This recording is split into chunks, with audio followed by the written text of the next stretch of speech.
Greetings. I'm horologist in Peru.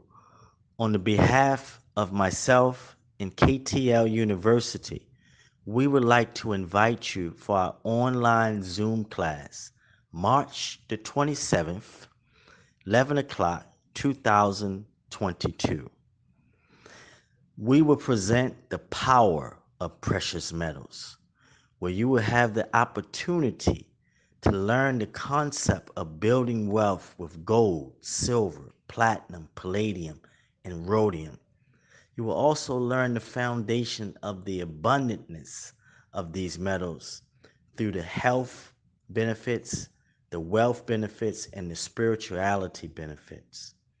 For every 20th person that signs up for this class, you receive this beautiful silver 925 sterling silver pendant that is featured on the front of the book, I Am Rich.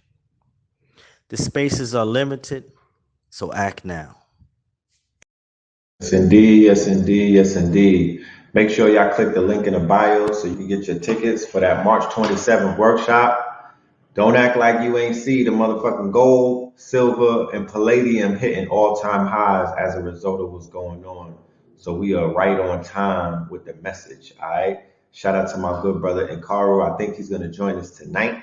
We're going to chop it up a little bit about these precious metals, but without any further ado, I want to welcome the family to another episode of Melanin Mondays. You already know what it is. You are now rocking with the BS. Yes, indeed. Yes, indeed.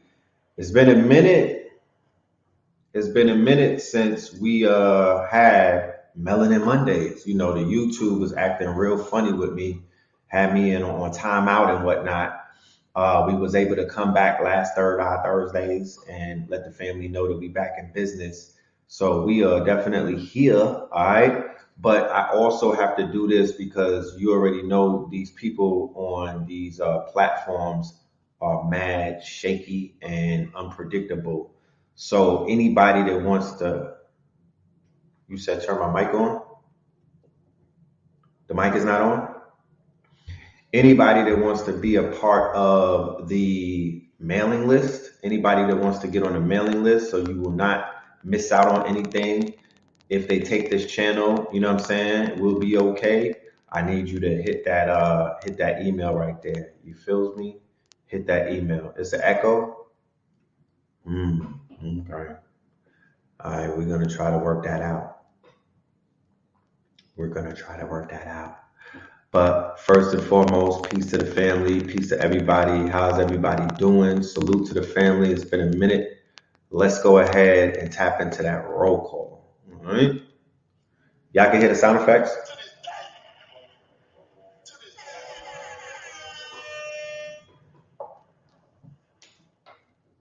How we doing on that sound? Let me adjust my boards. Is that better? Is that better?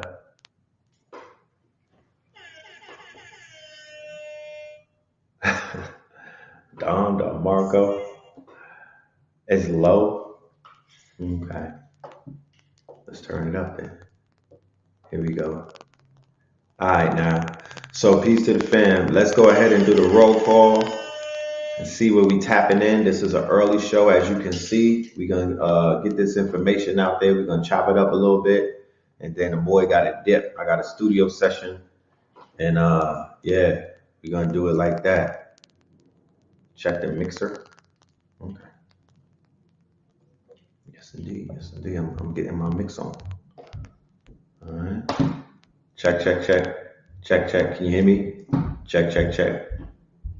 Is that better?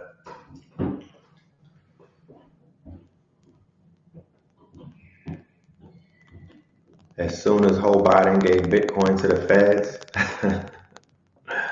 Joe Biden gave Bitcoins to the feds. Let me find out. All right, let's do this roll call. Let's keep it going. Smyrna, Georgia. Shout out to Smyrna, Georgia in the building. Minnesota in the building. Shout out to Minnesota. DC in the building. Washington in the building. Peoria, Illinois. North Oakland. Yes. North Oakland. Eastwick in the building. Yeah, I'm talking about Dominica in the building.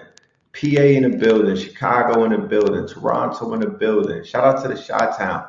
We're gonna get into a conversation about the documentary, Genius, the Kanye West documentary. I got to see part three earlier today, me and the wifey and whatnot. And I want to have a conversation about that. You know what I'm saying? I walked away from that with a few talking points and whatnot. So we're gonna dig into that before the night is out. Spartansburg, all right? That's where when you ride in a China bus from Atlanta to New York, niggas pull over to Spartanburg. That's the first spot that we get to smoke by the gas station. Delaware in the building, Eastside Watts, Utah in the building, Dominican Republic in the building. Shout out to DR, Copenhagen, Spartanburg, Phoenix. Shout out to Blue Pill out there in AZ in the Golden Coast. Cali in the building. Chino, California. H-Town in the building. AZ in the building. You know what I'm talking about? Miami in the building. Where I've been on Clubhouse. I've been in I've been in Discord. Shout out to all of my Discord family out there. Salute to the Netaverse Discord. Salute to the Netaverse Clubhouse. You know, YouTube had me on timeout and whatnot. So I've been building up with the people on my networks and whatnot outside of this right here. But I'm back right now. I'm back as long as I'm, you know what I'm saying? We here. That's all I gotta say is we here. That's all I know. Gun Hill Road. Salute. All right. Salute to Gun Hill. I used to live over there. AZ, you gotta talk to Ukraine. We talked about that last week. We talked about that. How much more you want me to talk about the Ukraine? We gave them some energy and whatnot. We talked about the Ukraine last week. You know what I'm saying? I want to talk about the damn gas prices. How about that? Yeah, niggas is getting washed at Texaco and whatnot.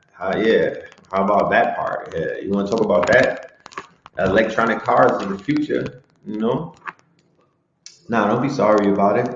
Like I said, tap into the Third Eye Thursdays. It is in the archives. I'm sure a lot of people didn't even know that we went live on Thursday because YouTube don't send notifications, and you haven't seen me in a while. But I'm back. I'm here. You feel me? And we're gonna chop it up. $6 in San Fran. I seen it at $7 in Atlanta. Facts. Factory. And everybody in the gas station had a long face. They was looking real tight. You dig? So, you know, I don't know how far those prices are going to go up, but it's looking real ugly in the streets. That, my friends, is inflation for your ass. You dig what I'm saying? Because as the gas prices go up, everything is finna go up. So, you know, we might be looking at a new normal. Keep in mind that we are slowly embarking upon the 2-year anniversary, from March 11th. March 11th goes down in history. March 11th, 2020 goes down in history as what they had termed zero date, the beginning of the zero. It was the zero date and the beginning of the new world, or the beginning of the Great Reset. What was March 11th, 2020? March 11th, 2020 was when they shut down the world. That was the beginning of the quote unquote shutdown. And as a result of the shutdown is basically, you know, seen as the beginning of the new normal. Right? The beginning of a new normal. When people say that they want to go back to normal, there is no more normal.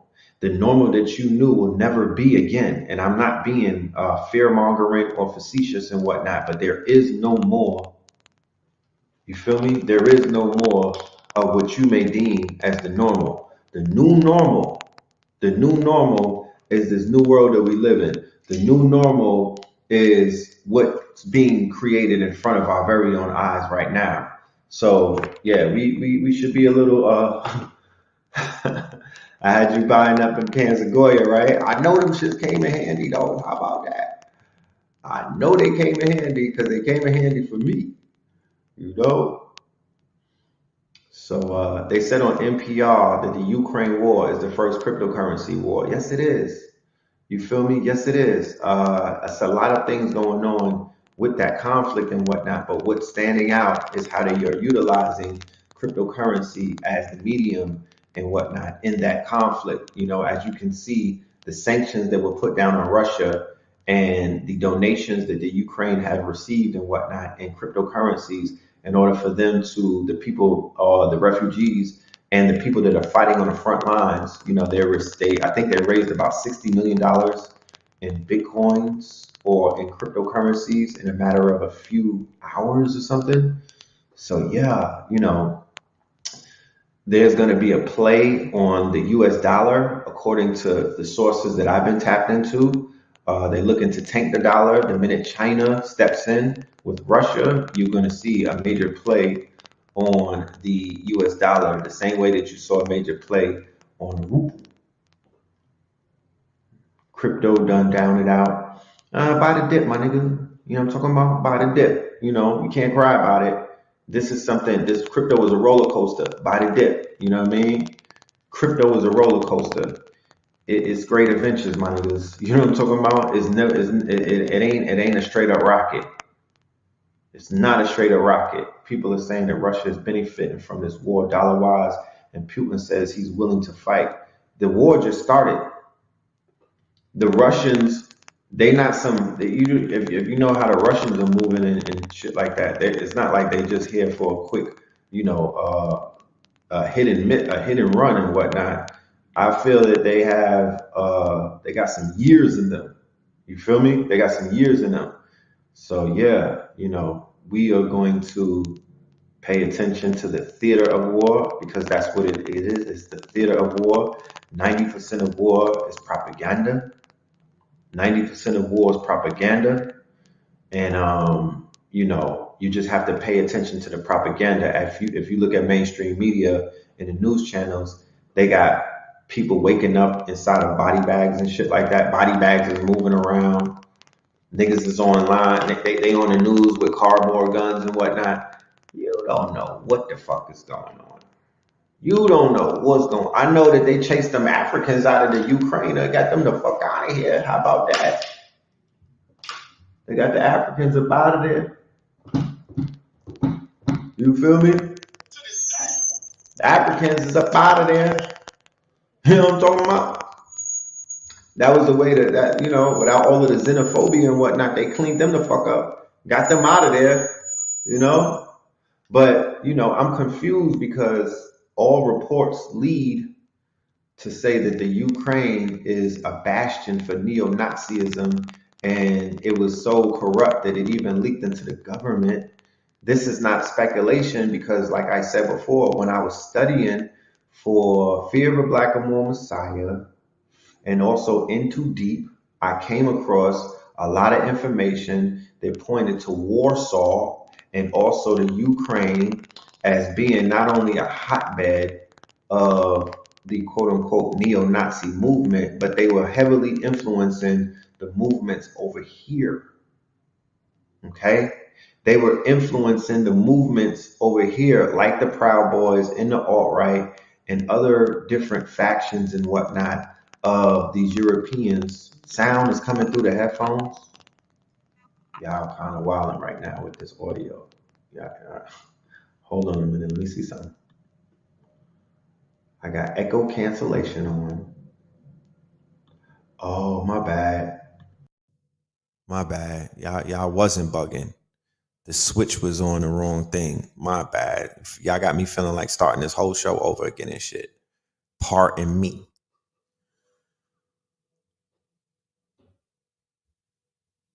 Is that okay? Did I fix anything with the sound? Because I just switched something. There we go. Okay. It's lit. It's lit. It's lit. Yeah, I gave myself the gas face. I gave myself the gas face. Here we go. I need a budget so I can get an audio nigga. we gotta hire somebody from the audio technical school and whatnot to work with us so we could get this shit right.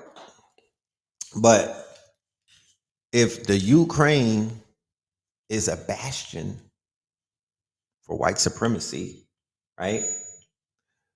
I mean, I'm just speculating at the end of the day. Why is 50,000 Africans over there? You feel me? And my speculative mind will tell me that, you know, I've been around Africans before. I've peeped how Africans move. They could be in hostile environments. They can be in hostile environments and it doesn't affect them like that. I've seen them in very hostile environments towards Africans and they seem to function because they mind their business. You know what I mean? They're more about getting to the bag and whatnot. You know, they snatch up the menial jobs. You know, they do what they could do, you know? And they got sponsors too, you know. Shout out to Becky. They be having sponsors wherever they go in Europe. So Africans, and especially if they're coming from like war zones, or if they're displaced, if they're refugees, they like, yo, fuck that. I'ma just juggle this shit. We got these Louis bags, we got these Louis belts, you know what I'm saying? We got this Christian Dior swag, these scarves and whatnot. We got these Christian Dior socks. This shit finna sell somewhere. And they go and set up shop and they do that. You know what I mean? So they're not affected by the environment like that. Some of them are Muslim, you know, they tap in with the Muslim community. You know what I'm talking about? They tap into the Muslim community, you know, and they be okay. So when I see a lot of them over there, I'm like, I get it. But, sometimes it's time to leave. They should have been left when they seen shit bubbling and whatnot. When they saw the smoke coming, they should have been made exit strategies to get the fuck up out of there. You know what I mean? So if there's any Africans that are in the middle of that conflict, you have to be more, I would say, responsible for the decisions that you make. You got to be ahead of the motherfucking 8 ball. Okay, you got to be ahead of the 8 ball. So with that being said, it is what it is. Yeah, Becky Slavic. You know what I mean? They got Becky Slavic. You know what I'm talking about? Vladimir Karen and shit taking care of the bros. They taking care of my guy. Mahmoud and them is they good over in Europe. Mahmoud is taken care of. I can see why they don't want to leave. They're like, I don't want to leave you. I don't want to leave you, Malana. I don't want to leave you. Please come back to Sawanda with me. Come back to Wakanda. They're like, no, I can't. I don't have passport. So they be all crazy and shit. But salute to them, and I hope they I'm just playing. You know what I'm talking about? I'm just clowning. I'm just clowning. Yeah. Becky Stojakovic and shit like that. They got Becky Stojakovic on their line. They don't want to let their sponsors go. Let her go. You know what I'm saying? And come back, fight again, my nigga. You know? But before we even begin tonight, I want to bring in one of our I don't want to call this brother a sponsor, but me and his brother have a workshop coming up. My good brother in Kiru. I gotta pronounce his name right because I've been calling him by his government on some old, I've been mispronunciating his name and whatnot. So I'm gonna have to bring him on right now and chop it up with the God. And we're going to talk about an upcoming workshop that we have coming up in case the family is not aware of it. And we're also going to speak about some of the information that we gave out last week and even during our workshop that has come to pass. You know what I mean? Because as you can see, prices for the precious metals are going up, and we properly prepared the family to tap into those markets before they went up. You know what I mean? This brother was on a crystal ball, and he understood because he's in that market. He understood what was about to happen. So he basically blessed our people, the people who were part of our class and our workshop. He gave them some gems that they could turn into diamonds. So without any further ado, I want to open up the floor to my good brother, horologist in Cairo. Peace to my brother. Peace, peace. I can't hear you. Gotta unmute your mic. Peace to you, brother. How you doing? Oh man, all is well. I'm doing better now. You in the building? You know what I'm talking about? Is Let the family everything know how to pronounce your name. in Kuru? In In Kuru, Karu. means yes, it's Igbo, Nigerian. That's right. Shout out Yes, to my Ebos. You know what I the mean? best is yet to Shout out to come. my Ebos. Am I coming in clear this time? Is everything kosher? You're not as clear as me, but you good, my brother.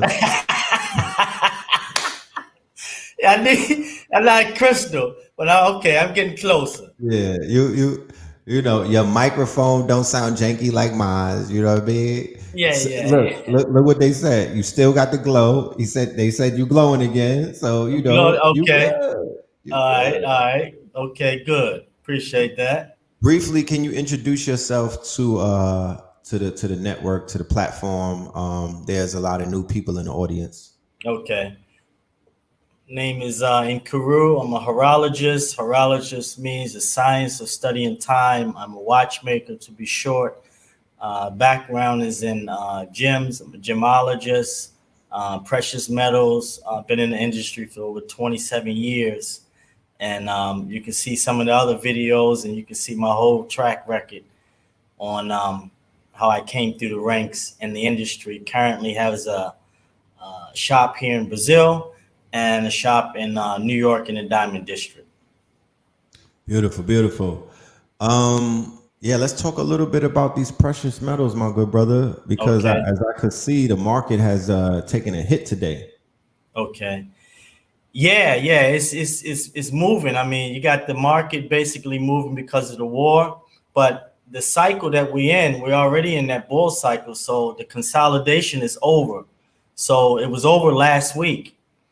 And when we gave that couple tickers to your family, a week and a half ago, he was benefiting off of it, but you can still benefit because this is just the beginning.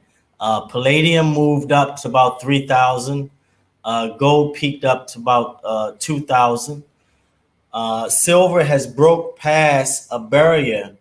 The barrier we was looking for at on the momentum chart was 24.45, Right. and it broke that, and then it went into 25. Now it peaked up to 26. It pulled back a little bit, so we over that breakout. So right here we're looking for the silver to move up to about 30. It's going to push up to about 30, and then it's going to pull back a little bit, and it's going to break through that 30. And we're looking for gold to move to past that 2021, and once Yes. it break that 21, it's going to shoot to 25. So, and that's just the beginning. It's a lot of room in these precious metals due to the war, due to all the printing of the trillions, 20, $22 trillion. So all of these different things is in factor. But I wanted to talk about the value. Yes. Yes, because a lot of people look at the price point. Go ahead, brother. I just wanted to add on. Yes, I saw an article today that said I think it was either palladium or platinum hit yes. an all time high. Yeah, yeah. Palladium hit an all-time high. So it went up to 3,000. And so palladium and platinum trades off. So in the industrial car industry, for example, about 8 years back, palladium was about $600 an ounce. So the car industry started buying up palladium, and platinum was peaked up in 2021, like at 2,000, 2,300. So the car industry started buying up palladium, buying up palladium, buying up palladium. And now that pushed the price up because they in the seat of using palladium quite a bit. It takes them time to tool up. So now what you're going to start to see palladium going to start keep moving and maybe pull back. But now you're going to see platinum. Platinum has peaked its head over $1,150. Okay. And on the momentum chart, we was looking at 1,100, and it dropped and it went over. So now you're going to start to see the rise. So the play should be platinum and physical, silver, and gold and physical.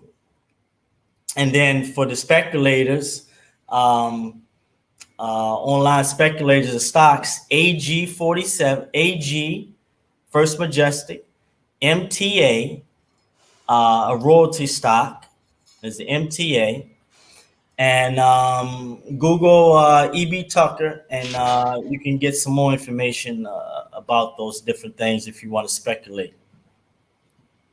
Okay. Yes, sir. Somebody said that seems out of reach for a lot of people. That's somebody in the audience said. I don't know exactly what that means, but Yes. So, in the class, and you can, when you sign up for the class, you can get the book as well. Silver is about $25 an ounce. So that's within reach. So that's the system that we talk about in the book of buying silver weekly. yes, Because when you compile the silver, right now the ratio is 79 ounces of silver to 1 ounce of gold. And when that ratio starts to break down to 50, by you right, holding a lot of silver, you can take that physical silver and trade out for the gold. So when they right. start coming down to 50, you'll be sitting on 100, 200 ounces. Boom. Now you got yourself 3-4 ounces of gold and your portfolio is balanced. So that's the way that you can get into the game. I just got gifted this yesterday. There you go. Yeah, I got gifted. I'm gonna give this to my son. Yes. All of the silver that I get, I just, Yes. I got a little collection for my son and whatnot. I just Yes. bless him with it. Yeah. And he got a little, that's his little silver account. That's right. But, Get him hooked. Get him huh? hooked early. Yeah, get him hooked early. Oh man, I'm trying to tell you, bro. He's gonna have precious metals, precious stones, Yes. crypto. I'm gonna make Yes. sure he good. You feel me? Yes. So somebody said buy it weekly with a question mark. They may be unfamiliar with that strategy. And another Yeah. question was any word on iridium? Iridium. Right. So iridium is in the platinum group family. So you have platinum, palladium, rhodium, iridium, osmium, and ruthenium. So you have Right. 6 metals on a periodic table that's in that family. Check the price of iridium. The thing is, what iridium is more of a exotic market. So if you're going to be diving into physical iridium, you have to know what you're doing, because you have to know who you're going to be buying it from or who you're going to be selling it Right. to. So that's exotic. The 5 that you should be focused on is rhodium, which is $20,000 an ounce. And when you take the class, I'll show you how to chart that, and I'll show you how to buy and how to get in. Like I said before, I jumped in and rhodium when it was 1,400. So the 5 metals: rhodium, palladium, platinum, silver, and gold. So that's on kitco.com. You can see the price of that. So Say those that are website again. I'm either shout out to hold on 1 Yes. minute. Shout out to Lotta Goddess in the building. Mhm. She's on here as Little Goddess, but she changed her name to Lotta Goddess. Y'all in the chat room, just for appreciation purposes, just hit her with the fire emoji. Let her know that she's, you know what I mean? Give her that love and whatnot, that cyber love. And what's the website? Because I'm gonna repost that. Yes, kitco, kitco.com, and click on all metal quotes, and you're going to see those 5 metals come up, and that's going to give you the market, which is the spot price. Right. And they're going to have an ask price and the bid price. So those are the 5 metals that's traded that you can get into and you can sell. They're always in demand. And speaking of demand, I wanted to talk about the value, because a lot of times we get caught up in the price structure, Yes. And this is not in physical. You're not going in for a speculated move. You're going in for insurance. And it's speculative because you're trading in and out. When one is high, you may be trading out that for the metal that's low. Right. And you're building your pile. You're building your central bank. Right. So Cash. the value of gold is not based upon the price. So I want to get people away from that. Our end result is the whole metal. So the value of it, you're looking at the applications and the utility of it. So when you're holding that physical gold, it has an application. This Zoom is not possible without gold or silver. Cryptocurrency is not possible without gold or silver. Right. The computers is not possible without gold or silver. Solar panels. So now you look at the applications, and in the class, we're going to dive deep into the applications because now we're talking about the science and the metaphysics of precious metals. You know, when you go into meditation and you're going into that higher zone into meditation, you want to reach the gold. Right. That's what you're going for. So in the physical form, the gold is power based upon the applications to create hardware. But in the unseen realm, the energy of the gold is extremely high. And that's what we're going to be talking about as well. So, you know, when you leave this physical, what do you want to be on? You want to be on the frequency of gold, platinum, palladium, you know, high precious gemstones. You want to be on that frequency. So I don't want to confuse people that this is all about a speculative class. It has all the facets. It has the foundation of building wealth, but also we're going into the metaphysics and then the applications of it, how to use it to be outside the monetary system. And this is what the war is. I just want to touch on the war is about a financial war. Right. Whether we get into details and all of that stuff, you know, the key is financial war, and they're going for a financial lockdown. So they're going into a full digital currency. The paper dollar is going to be gone in the future. So only thing that's going to be left outside the system is precious metals. What about the earths? What about gemstones? The rare and gemstones. But again, we have to create our market of equity with the gemstones because there's no strong equity market. Right. So whereas though you can take that gemstone and you can pull money off of it, or you can pull currency off of it right away like you do precious metals. And that's what we have to put in place as a family, creating equity in gemstones that we can trade amongst each other and protect our own interests. But the silver and the gold, the silver is what we're going to be trading daily amongst one another. The gold is what we're going to be using when we want to make big moves. The gold is like Bitcoin. And the gold is portable real estate. Right. Portable real estate. You talking. Hold on, before I forget. What about the copper, man? I'm over here, copper down. I didn't hear copper mentioned all night. I'm feeling kind of, you know what I'm saying, left out. No, the copper is a high frequency. Is part of what they're going to be using to electrify this whole cars, these everything. But it's a conductor, and they use it highly right now, and the price is going up. It's a big copper play that's going to go on if you want to speculate for the copper. The thing is, of holding copper, the price point is only about $5-6 a pound. So you have to have a whole room full of it, you know, to actually be able to trade in and out. You know, with gold, you're able to put a kilo in your pocket. Right now, a kilo is going to cost you about 60,000 or 62,000, and as soon it's going to be 100,000. So you can put that. You know, that's what I did when I came to Brazil. So you boom, and you're gone. You know, so the value. Sign up for the class. This is important time that we in. Do not sleep on this because there's no precious metal classes rolling through our community. Right. You can log on to those I ain't other seen them. boys. Yes, those other boys and other ladies and the girls, they all over it. Right.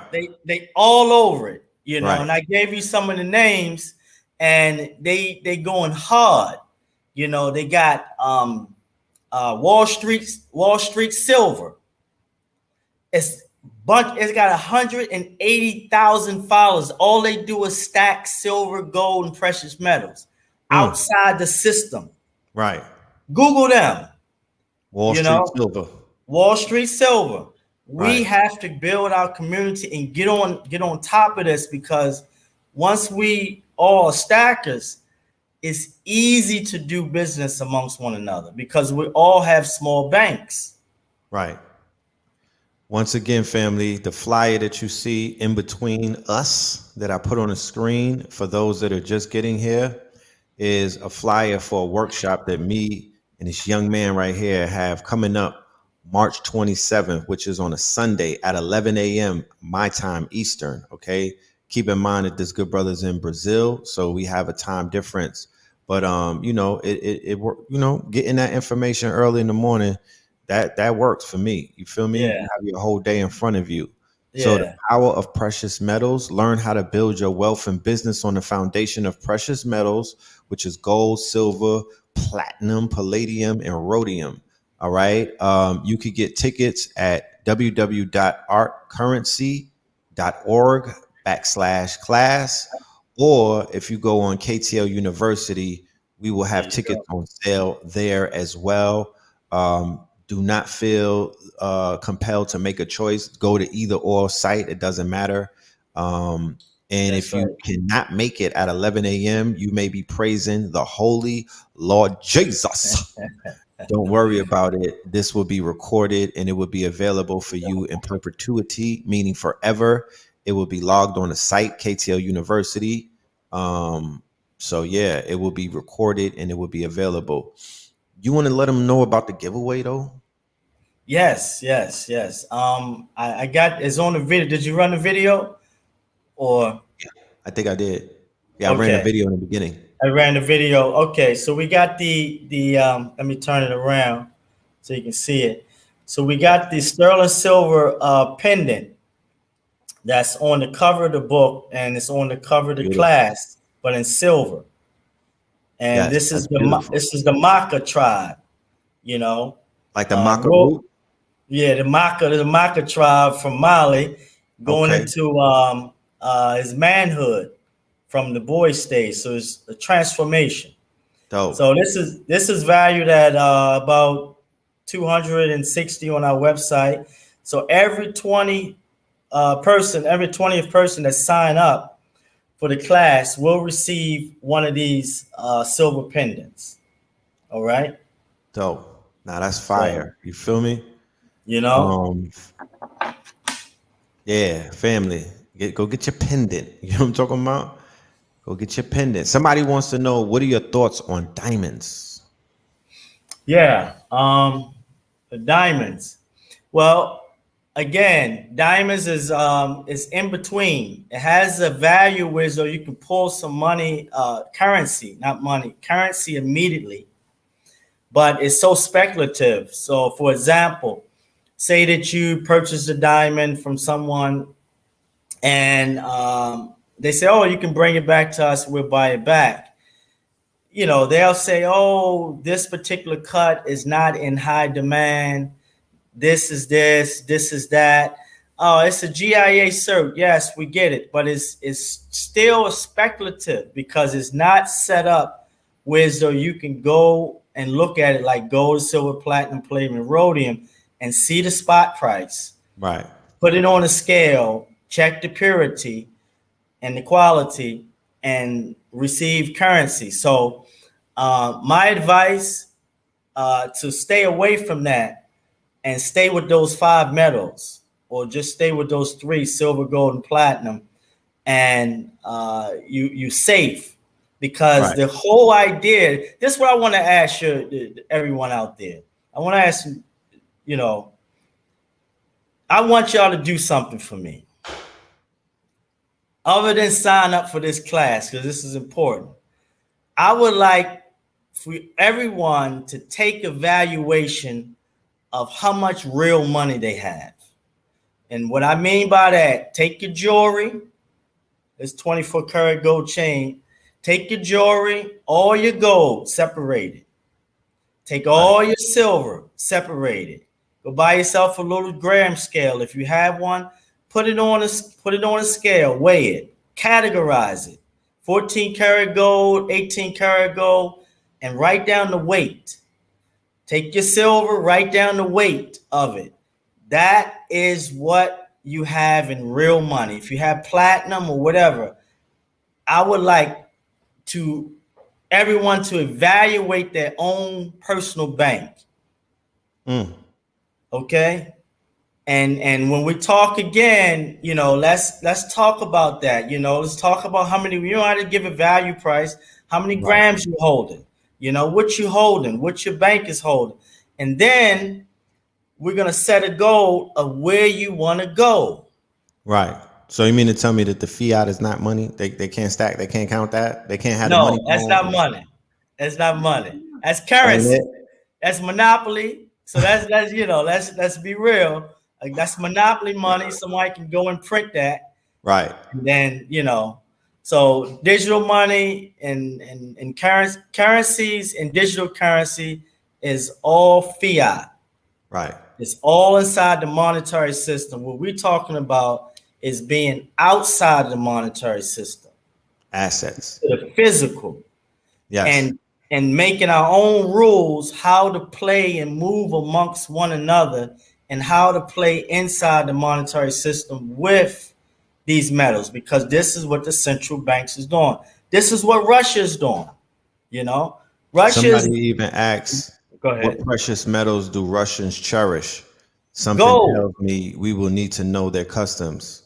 Gold. Vladimir Putin is big on gold. What are you talking about? That's all he be holding is gold kilos. Yeah, his whole the whole Kremlin is dripped in gold. Yeah, that's gold. It's gold. So look at what they've been stacking.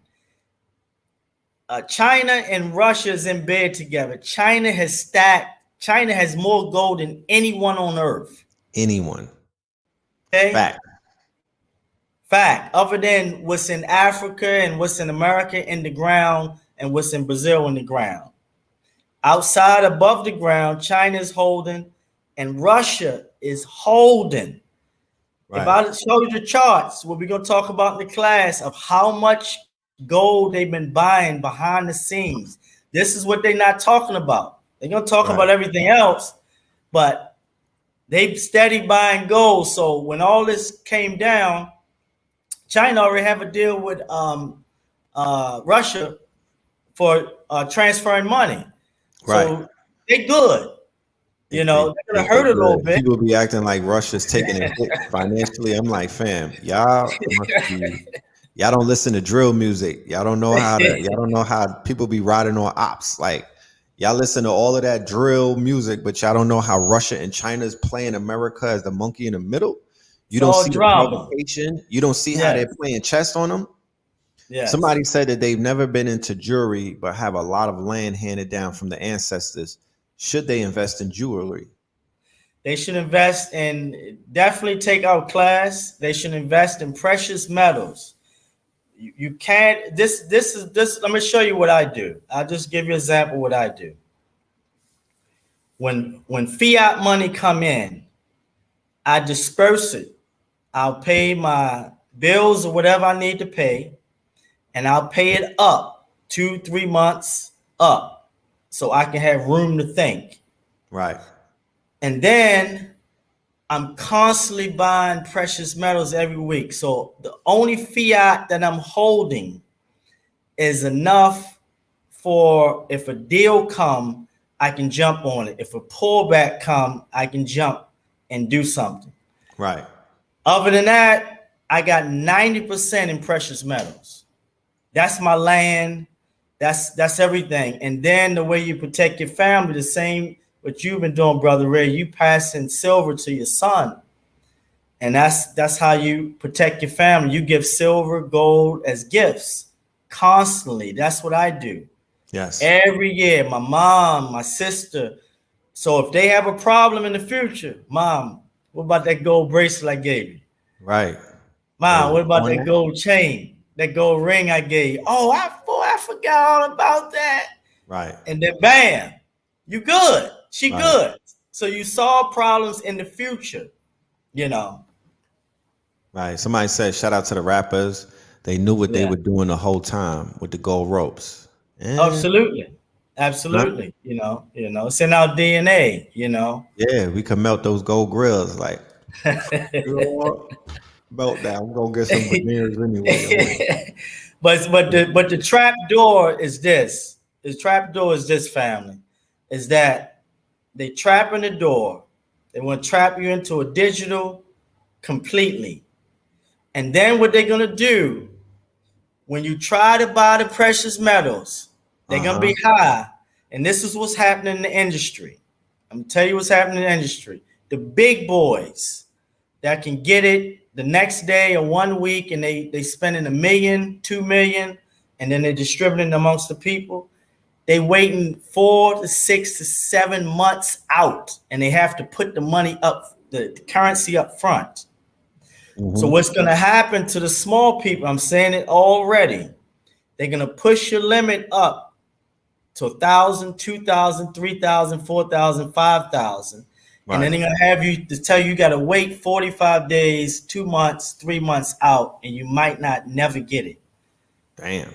So they're going to shut the door on distributing precious metals to the public. Right. Very That's soon, what's you're coming. saying. Yeah, you Very won't be able to soon. get it. Yeah. Somebody wants to know, do you own it by contract or physical? Physical. Yeah, physical, sir. Physical. Physical. Yeah, no contracts. Hold it. You hold Yeah, it. yeah, holding. Mine You is holding. holding. Holding companies. We holding this shit, You holding. You a trust. You would Get trust. get Right. out of the fear factor of holding something precious. Where do you hold yourself? You're the most precious thing. Where do you hold yourself? All right. Right. So you can hold anything else. You just have to be creative with it, and you have to move a certain way. But once you begin to get these metals, they are live. They're gonna start talking to you, and they're gonna tell you, "Listen, do this with me. Move like this." The silver platinum is low key. This is a platinum watch I have on. This is low key. Right. So That's a plain Jane.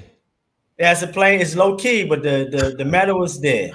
This a gold and diamond ring. It's a little loud. Right. But you got to get used to moving these things in and out you because it's frequencies, and that's the frequency you want to be on. You got the silver buttons on today? Oh yeah, keep the silver. I got the linen shirt with the silver buttons. Keep to this day. My guy. Oh yeah. My guy. Keep Got the silver keep a buttons wardrobe full on of the it. silk. You know what I'm talking about? Ladies. Yeah. Yeah. Let me show you the watches real quick. Can I take them over to the watches? I mean, somebody said the streets is watching, but if all right. if you must. Streets are watching. Streets Can you is see watching. Okay. I see a lot of bling. Got some bling going on. Got the boxes. Ooh, can I see that Heru watch real quick, brother? Yeah. Like that. I mean, you might have to take it out the bring it Take up it to out the camera. I'll take it out the box. Glare. I take it out the box. So we got something special for y'all with this Heru. We're not gonna bust it out yet, but right. We got something special coming. It's lit. It's lit. How? Take a few steps back. That's fire. Yeah, they show you the back of it. Let you know it's a real deal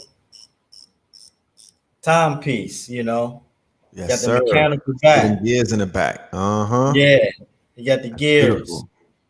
So we listen. We got to Can I see step the front up. again? You see the front again. Yeah, fire. Yeah, I love that. That's fire. Okay, Yeah, that's what's up. silver dial. And it match your crown, you It know. matches my exactly. To the day. Glad you know that. You know. But again, the You know class. what I'm saying? Let's get it on. Let's get this class filled up because we're gonna, like I said, we're gonna have a lot of fun and we're gonna build these banks up. But remember, take assessment of whatever silver, gold, platinum you have in jewelry form, coin form, Right, and that's the beginning. right. Somebody Because said that silver and platinum are sacred to Obatala. Abatala, okay, That's beautiful. okay, Yeah, tap in. Somebody okay. says, how do you minimize the okey doke with precious metals, with the precious metals? I don't know what you mean, real talk. You have to elaborate on that because I don't want to be speculative with that question. Just make it a little more understandable for us, Must be please. talking about fake. I guess fraud or getting Yeah, bamboozled and whatnot.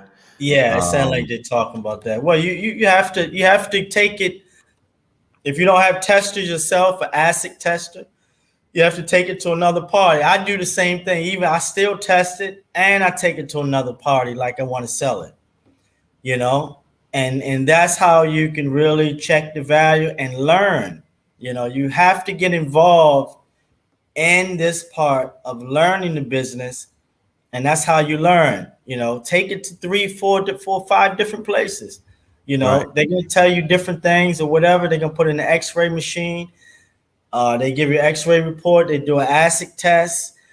They may tell you about the value of it, as far as the antiquity. You know, it's a lot of different facets. So the good thing about it, get experience.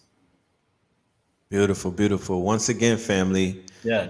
we are bringing experts to you for this workshop. We want you to be educated so you can educate yourself and educate others.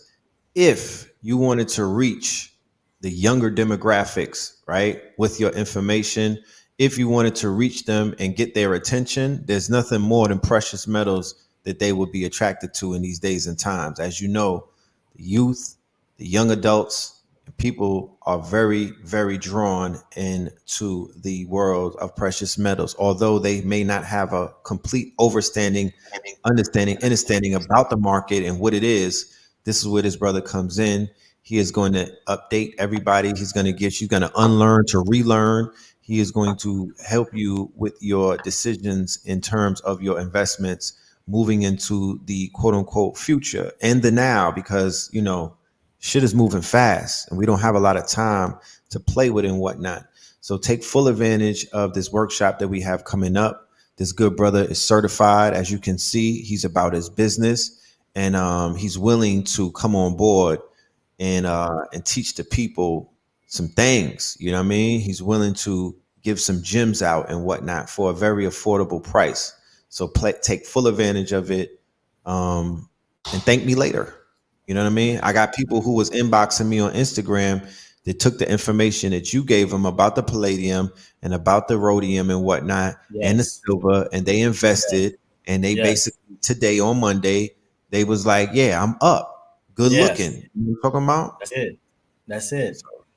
Sign up. Where in Pull the up. Diamond District is your shop? I have somebody that said that they wanted to visit there tomorrow Yeah. or this So week. we're in 64, West 47th Street, and we take appointments. I have my business partner there, Abdullah. We're in B10. So, hit me up. I can set up appointment. But to get close, you have to sign up for the class. And it's Right. is everything opens up. You get the book, you get the crystal class, you next to us, you right there, you take a seat, Oh you yeah, I know. forgot to mention that too. I'm sorry, fam. Yes. With the Hmm. purchase of that class, we are dropping gems where we introduce our good brother. He was one of the he opened up along with our good sister Nikki Morgan and Acacia Lewis, my brother in Carew. He opened up and you'll get that for free That's a few hours. That's a 3-hour workshop that we just did in February the 26th. So we include that as well. Yes. So yeah, take full advantage. Take full Yes. advantage. Let's get down. You know. Any other questions? That should be about it. You know, that should be Okay. about it. I appreciate All right. what you bring to the table. I appreciate your Yes. wisdom. You know, I Yes. appreciate your demonstration, and Yes. I know that there are others that are out there that definitely appreciate it as well. Feel Yes. me?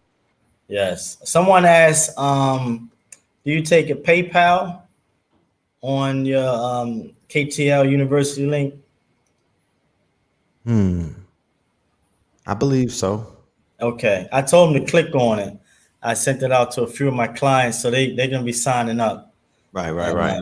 Yeah, I know yeah, a lot of people that outside the U.S. they utilize yes, PayPal, Canada, and yeah, Africa, and things of that nature. Yeah, we got that.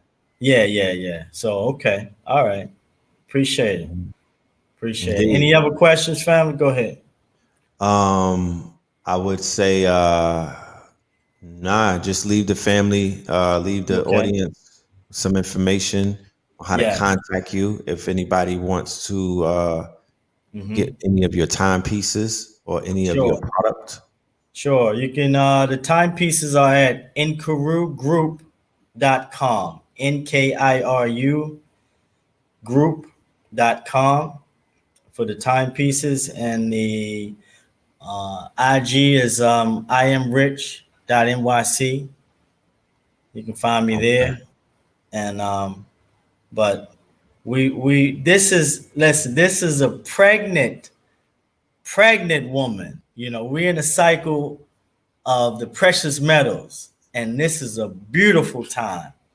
And You from Baltimore? Say be beautiful more again, my brother. beautiful.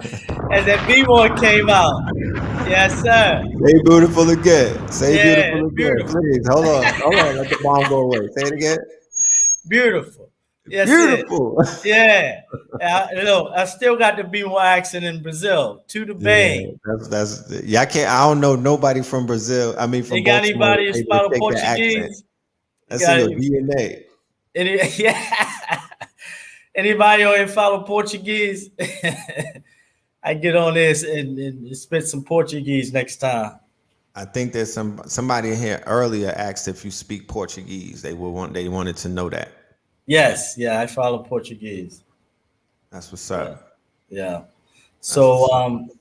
we on it, Red, and the updates is gonna keep coming. So you know, as we find them and the precious metals peak, we'll keep feeding them to the family to let them know that this is it. This is Okay, this look, perfect storm. Yes. somebody is conversating. Is this Portuguese?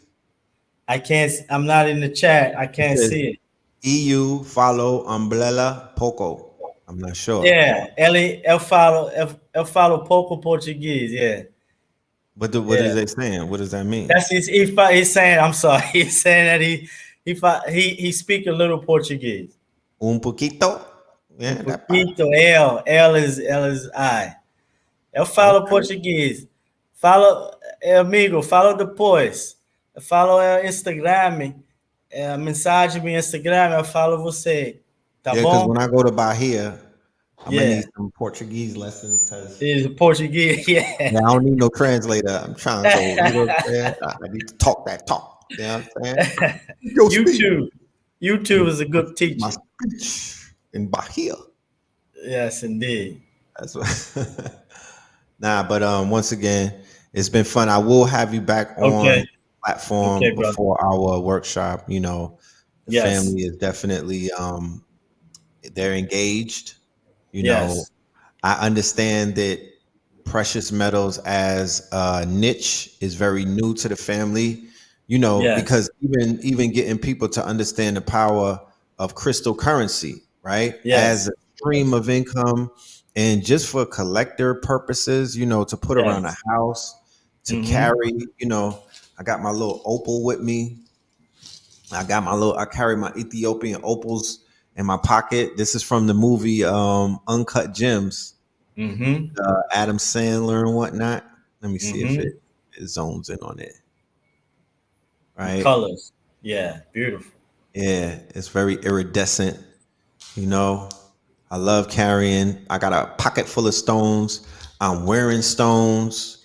You know, Mm-hmm. stones and precious stones. They've done a lot for me, gemstones and whatnot. Yes. You know, Yes. I don't even know a life without them.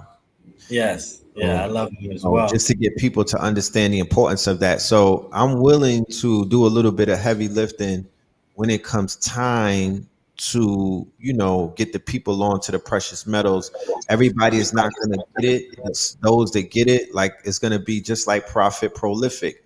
The ticker AG, he said he's up 200%. Thanks. Yeah, sock it to my pocket, brother. There There goes the you cash. go. Yeah, you know what I'm talking about? This nation There is a you donor. go. They, So, that's an automatic show sign up love. for the class right there. Yeah, pull up Get to the two class. classes, You're gonna two get of them. more. But that ticker AG is what we Yes, dropped that last week, right? yes, We dropped yes, the AG ticker last week. So those who yes, hopped on it, they had the patience and the trust in the information, because you got to trust what you're hearing and whatnot in order to move on it. But when you yes, apply the information, then it turns from something that feels good into something that looks good. It's a yes. difference between feel good and look good. You know what I'm talking about? Because you can look at your Mhm. bank account and that shit look good, and then you feel good, rather than hearing some stuff and you're like, oh, it feels good, but you don't do anything about it. And then when you see it takes off, you feel bad because you didn't act on it. It takes away that feeling. So there's a process to this information. And a lot of people, because this channel is we a little bit different than the majority of these YouTube channels, because they're not Mhm. giving out applicable information like that. They're talking about things that are going on in the news. They're highlighting problems. There's a little bit of gossip going on. There's some debating taking place. No offense Yes, to anybody that's out there. All I do is present the clean glass, and I'm not here to compare myself. None of that. But I'm just saying that this channel, we yes. deal with applicable things moving forward. We don't want to deal with anything else that we can't use to improve upon each one of our journeys individually, because this is not a community thing. Like, individually, if you listen to if you're hearing this and it speaks to you, don't wait for everybody this is not group thing. This is about, if this speaks to you, you move on it. And I'm gonna leave it at that. Yeah, yeah. The AG, I want to tell the brother or the sister that brought into that. What I was doing when I was playing, speculating AG, I would take my winnings, I would buy physical, and then that's another multiplication, because you get to look at when you buy the physical, like at 25, look at a fourfold for the future. Always look at a fourfold. So you take that, just say it's $1,000. You turn that $1,000 into a fourfold when you go right into precious metals with it. So, these are things we're going to be talking about in the class, but I'm glad that he capitalized, or the person capitalized off of it. And you're going to keep capitalizing. You're going to win. Right. You're going to win. Yes. James wants to know, he's converting the 401k into a Roth. Don't want to cash out because they're going to rob me. What are some good metal stocks? We just gave you one, AG47, AG40. MTA. Okay.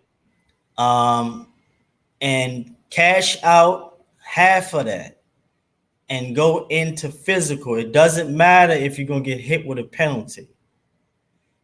This is the trap door. And this is a lot of things. I consult people with, balances of hundreds of thousands up to millions of dollars. Yes. And they consult with me. And I go through the same thing with them. But the reason why they get stuck right there, because they're not used to doing this. Right. But this is a whole nother level. So I would suggest you take half of that and you go into physical and protect yourself outside the system. And you speculate with the rest. Shay said, I got a couple of G's to invest. Where should I put it? The dice game. To this day. To this day. Right, listen. You should bet against my dukes. That I'm gonna beat the deuce. You should bet on my hand, because I bet you I'll beat the deuce. Get 2 tickets to the event, to the class. Yeah, for you and a friend.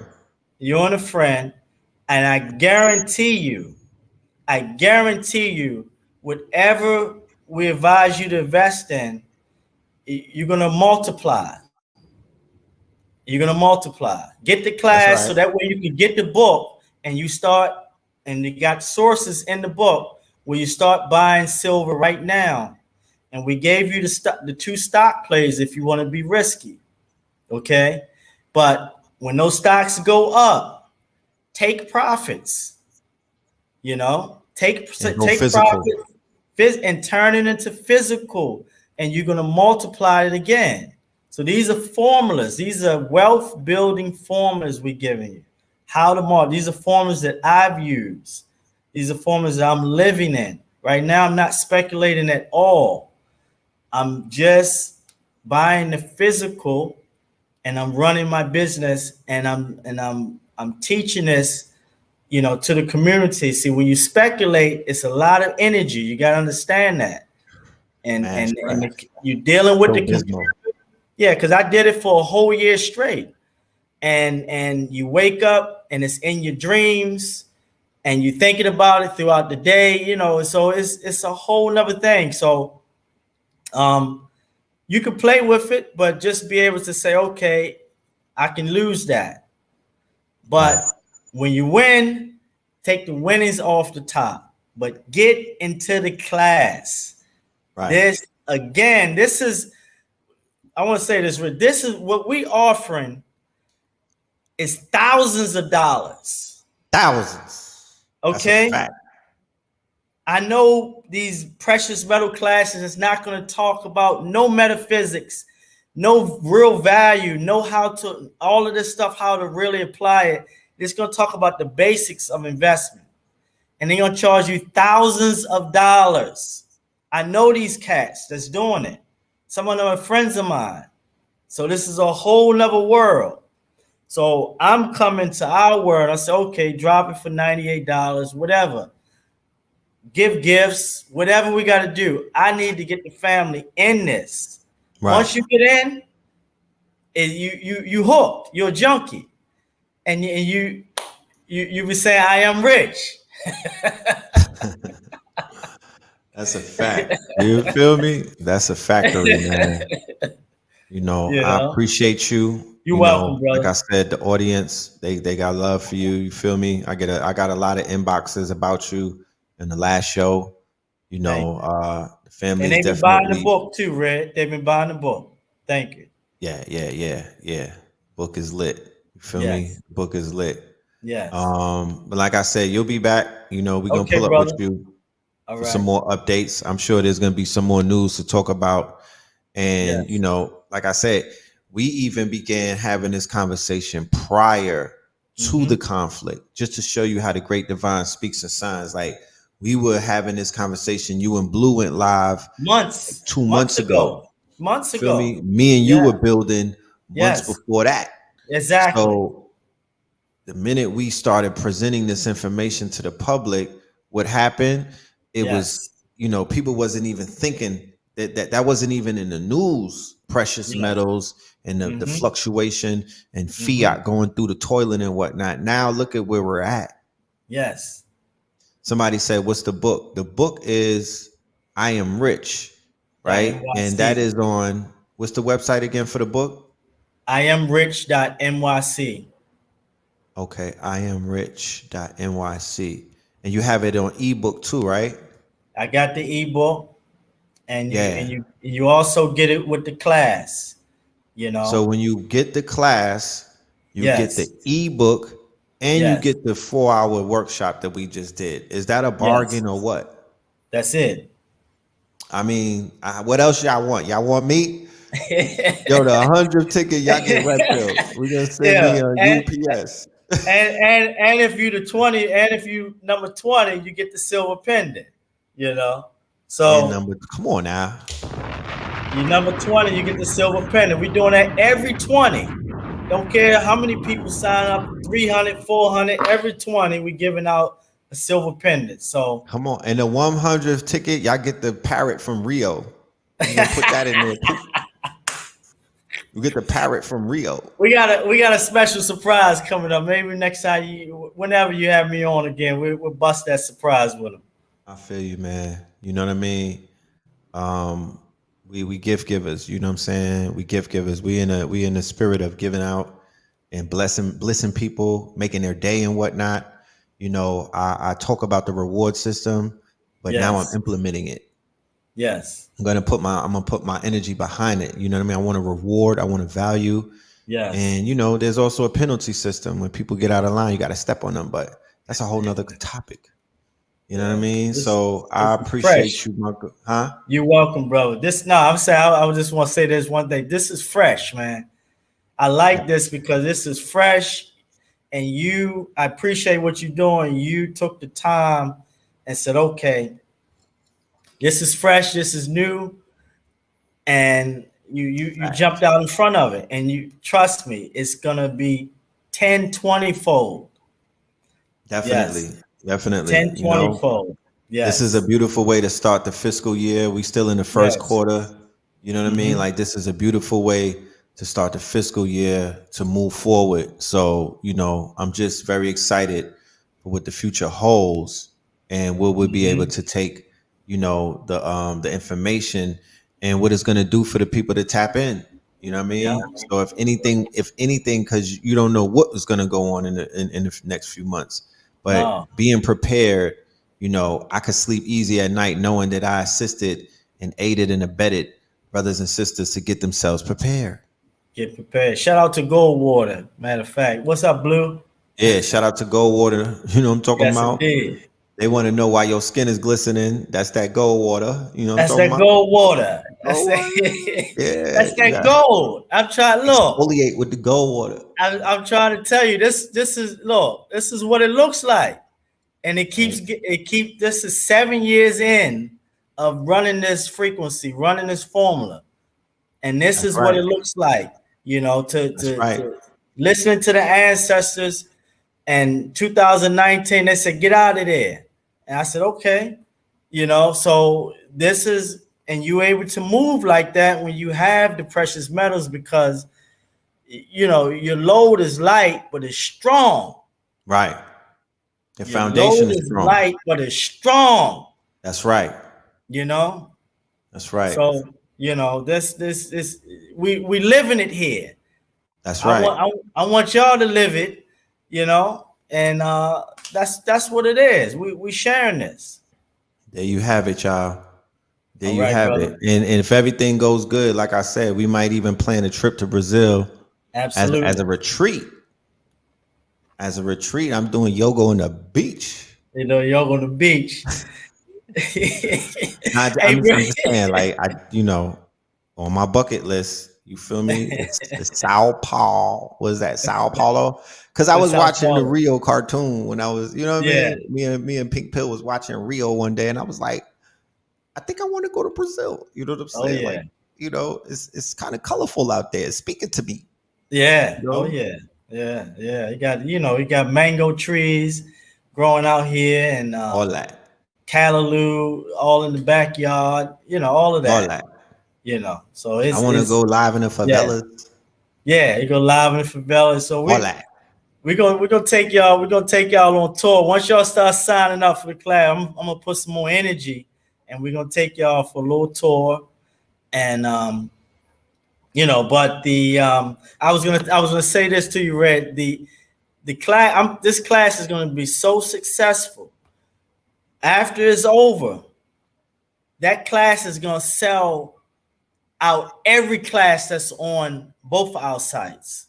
Facts. Because what's going to happen is precious metals going to keep rolling. Facts. And when it's the highlights start coming, boom, boom, boom, boom, boom. They say, "Where's that class at? Where's that class at?" And they be clicking. They can be buying it up like so. The residuals, but the ones that take the seat early, the first couple hundred, you all are going to benefit crazy fold. Early adoption, right? Early. It's the same thing like in crypto. If you got in, it was about timing. Yes. All boiled down to timing. Stock market is about timing. You got in on the Facebook stock when it went live. You got in Yes. on Tesla the first There few you years go. of it. You There you caught go. Apple in the beginning. You know what I Yes. mean? You caught Bitcoin in 2013 and 14 and 15. Yes. Timing, my friends. We don't have to speculate anymore. It's about timing. You have to be on time. So for the people Yes. to miss those waves, thank me later. Yes. We're here with a There you new. go. It don't stop. Yes. Don't stop. We not laying down and just finishing our. It don't stop. This is a new wave. This is a new Yes. stream. This is the early timing. Just make your next move your best move. All right, brother. That's what's up. Let's get into some Kanye talk after this. Talk about that Genius documentary. My good brother, I'm sure you'll be in the building. You know what I mean? We'll give you a shout out. Here's All this right. brother's information. Ladies, you know what I'm saying? Take it easy. You know? You single, right? That's what you said last. Yeah. Look, Lana, bring it on. Because I don't want nobody inboxing me, asking me personal questions. Yeah, the brother's single, man, and he's in Brazil. You know what I'm talking about? And he got an Airbnb underneath a mango tree. Yeah, go get one.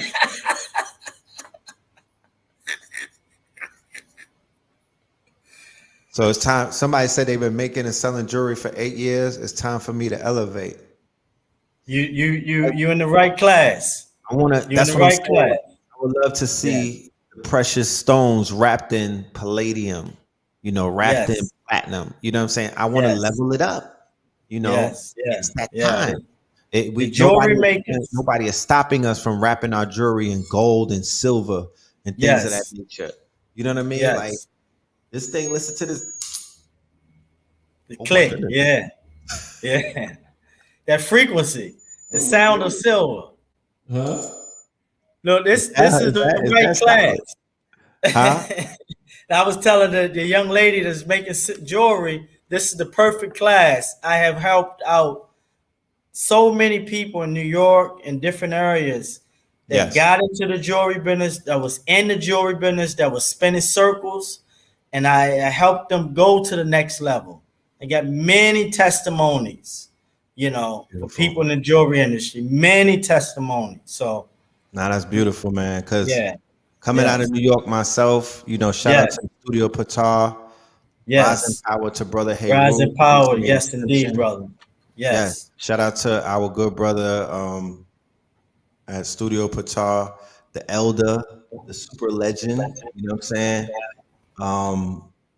But there's not a lot of jewelry makers in New York that look like us. There's not an industry of that. There you go. I mean, there's not an industry, and sometimes I feel like we've been shut out and whatnot. Yes. Especially when I see the monopoly on a diamond district and them people who run that thing. Sure. So I do give thanks for you opening up that side door for us to even be educated and updated, to some of this information that they're basically hiding. I know that they're hiding it.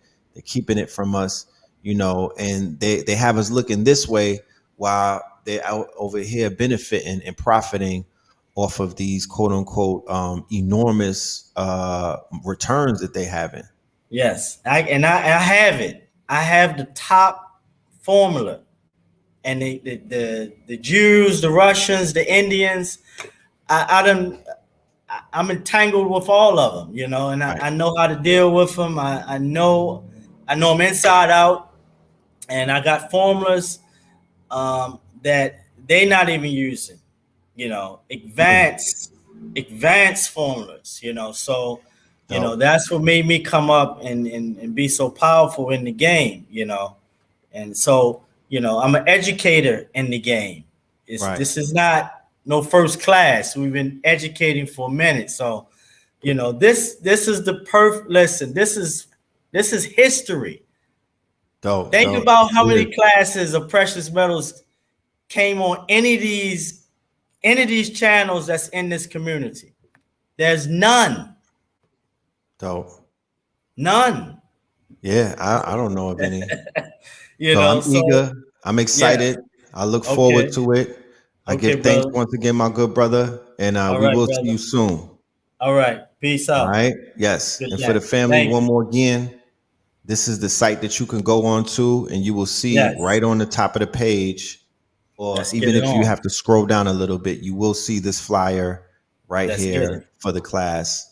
And Yes. go ahead and get your ticket. You'll get a free ebook, and you'll also get a free workshop that we just Yes. did.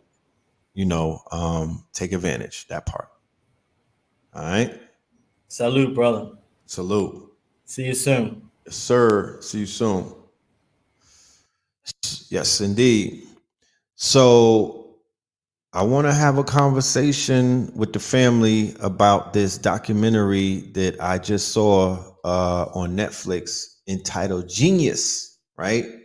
That was a 3-part series that dived into the early humble beginnings of Kanye West.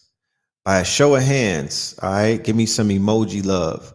How many people have seen at least one part of the trilogy? Okay, I want to just gauge the audience to see who has tapped in and was in the audience who saw the Kanye West documentary entitled Genius.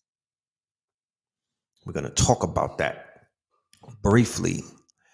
First and foremost, what I would say as I, speak about this documentary, what it left me with is that Kanye West is the embodiment of self-actualization.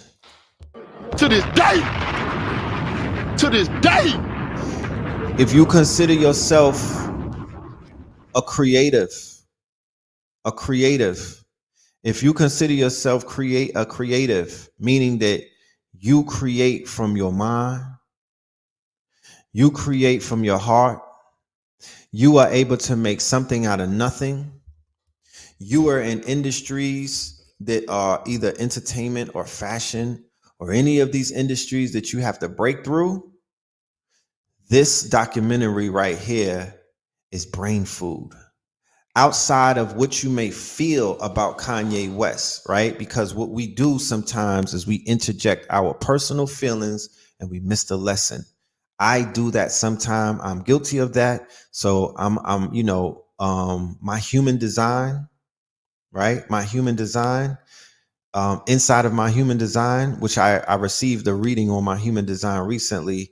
It said that I have judgment, right? I'm a judge. I judge things, right? And I'm cool with that. I made peace with myself for being judgmental because, everybody judges, okay?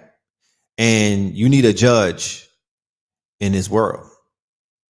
But I'm not here to judge.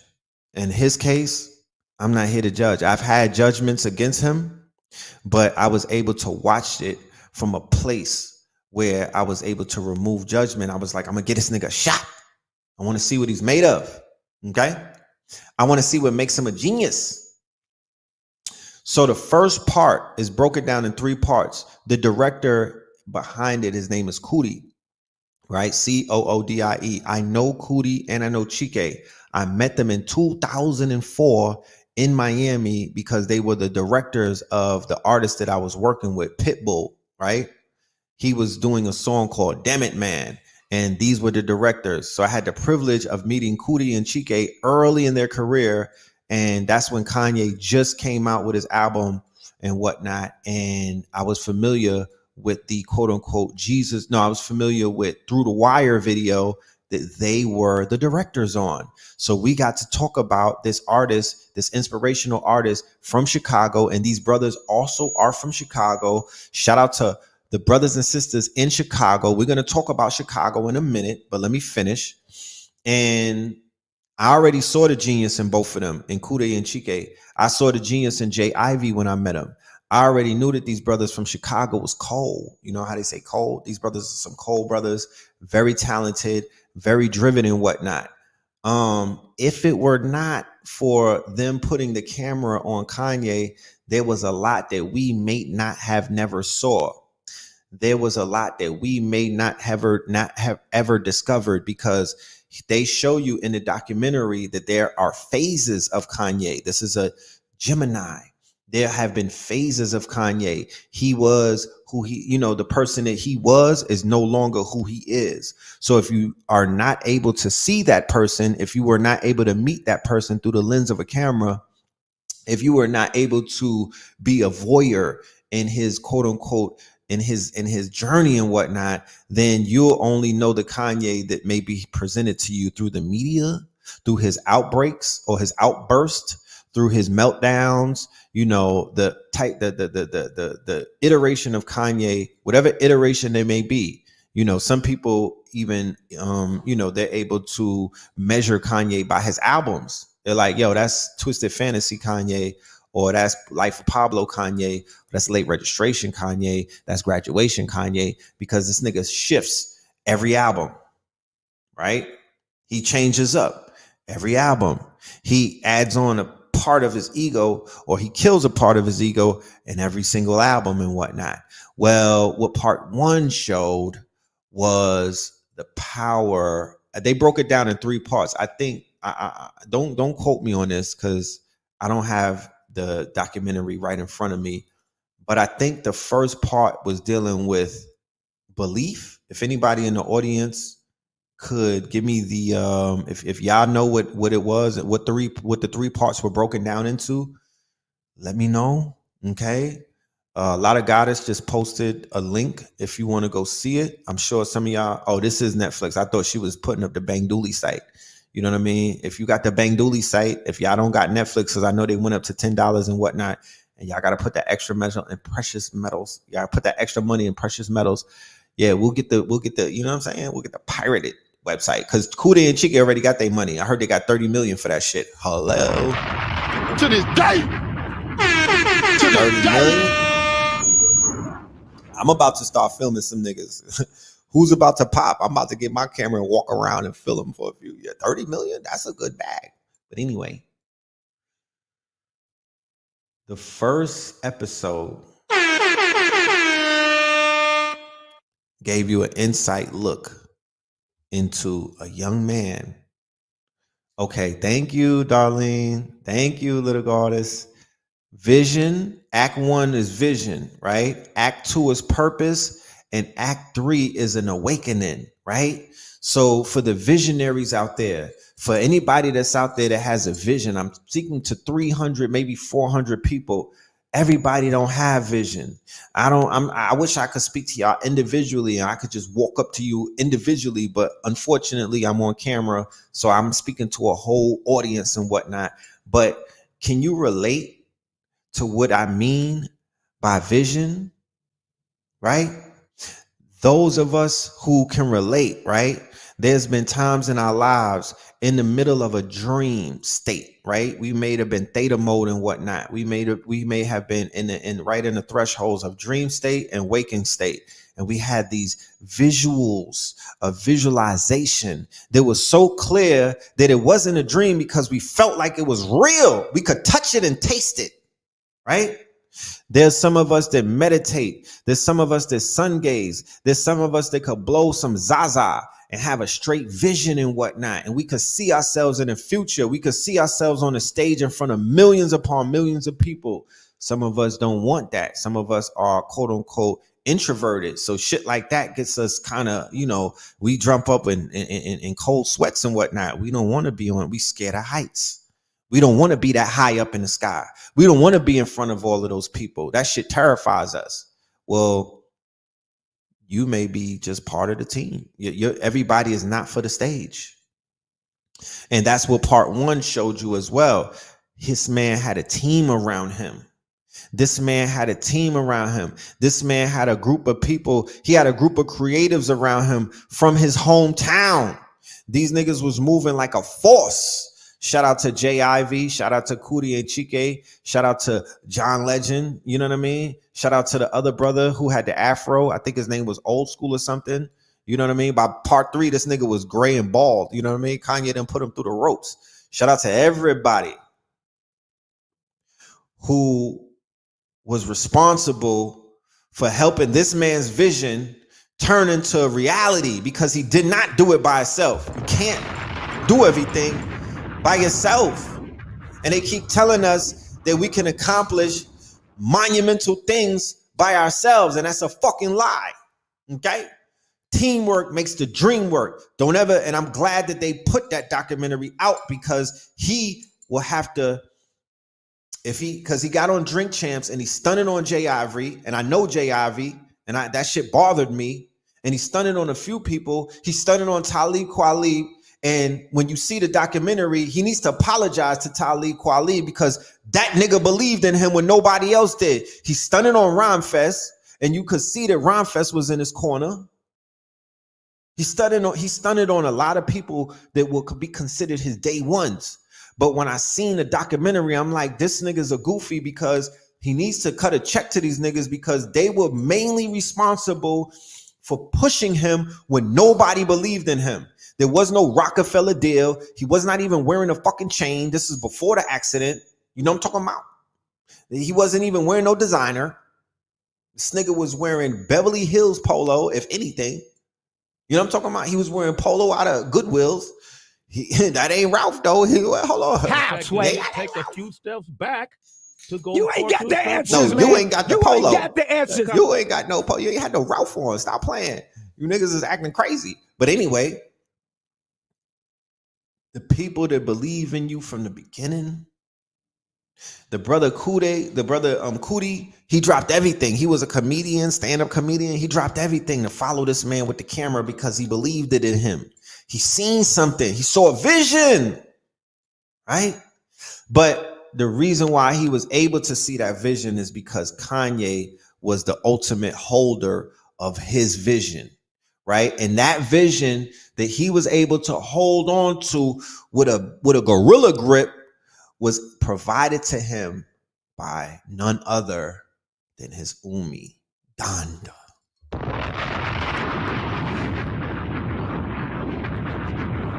They don't start it out.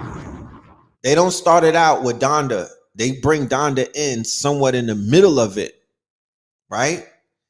And the minute they turn the camera on his mother, right? And there's people out there in this world that disrespect people's mamas and don't realize that could get you killed. You understand? Quick, fast, in front of your peoples. You know what I mean? You don't step that, when you cross that line, there's nothing else to talk about. It turns into something completely different.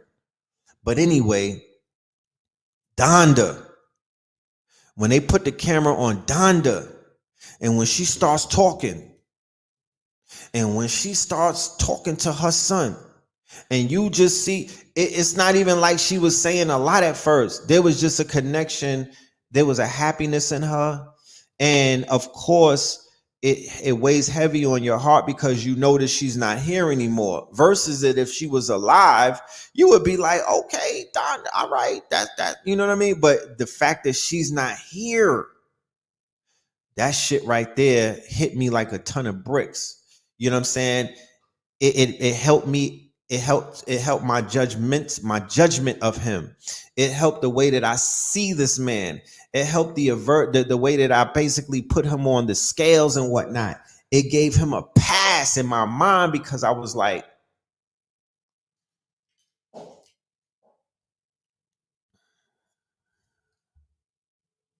this man mother loves him.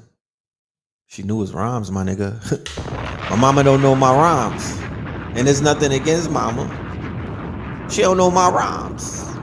Donda knew his rhymes, my nigga. It was almost like she was reminding him of rhymes that he forgot. Very pure-hearted. The kind of stock and pedigree of mamas that, we all grew to love through the Huxtables and other things. She has that type of energy,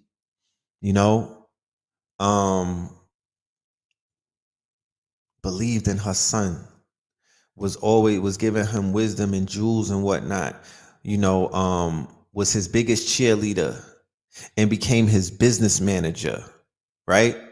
An educator. She was an English teacher. She was educated. You feel me? She wasn't no poo butt. She was an educated black woman, middle class, Chicago. You feel me? So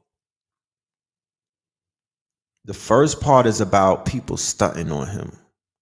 Rockefeller's a piece of shit. That label at that time. They need to cut a check to Kanye because he civilized them savages over there just with his fucking presence, my nigga.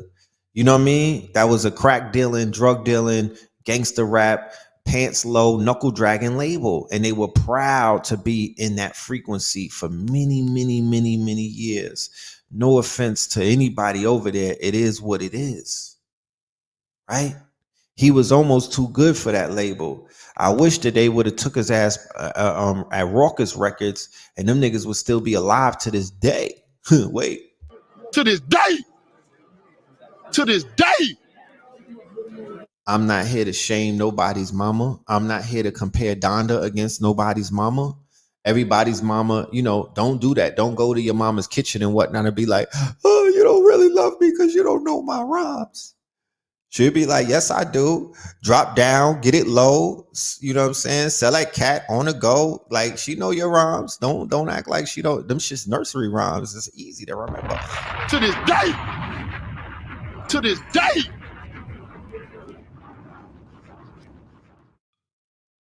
It is what it is. Like, that's how she gave it up. You know what I'm saying? That's how she was giving it up. Everybody's mother is not entitled to give it up like that.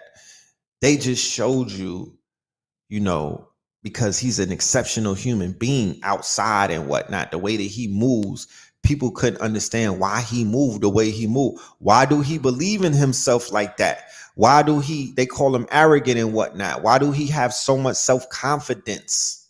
Where does that come from? They said he's a narcissist. They say he's full of himself, that he has delusions of grandeur and shit like that.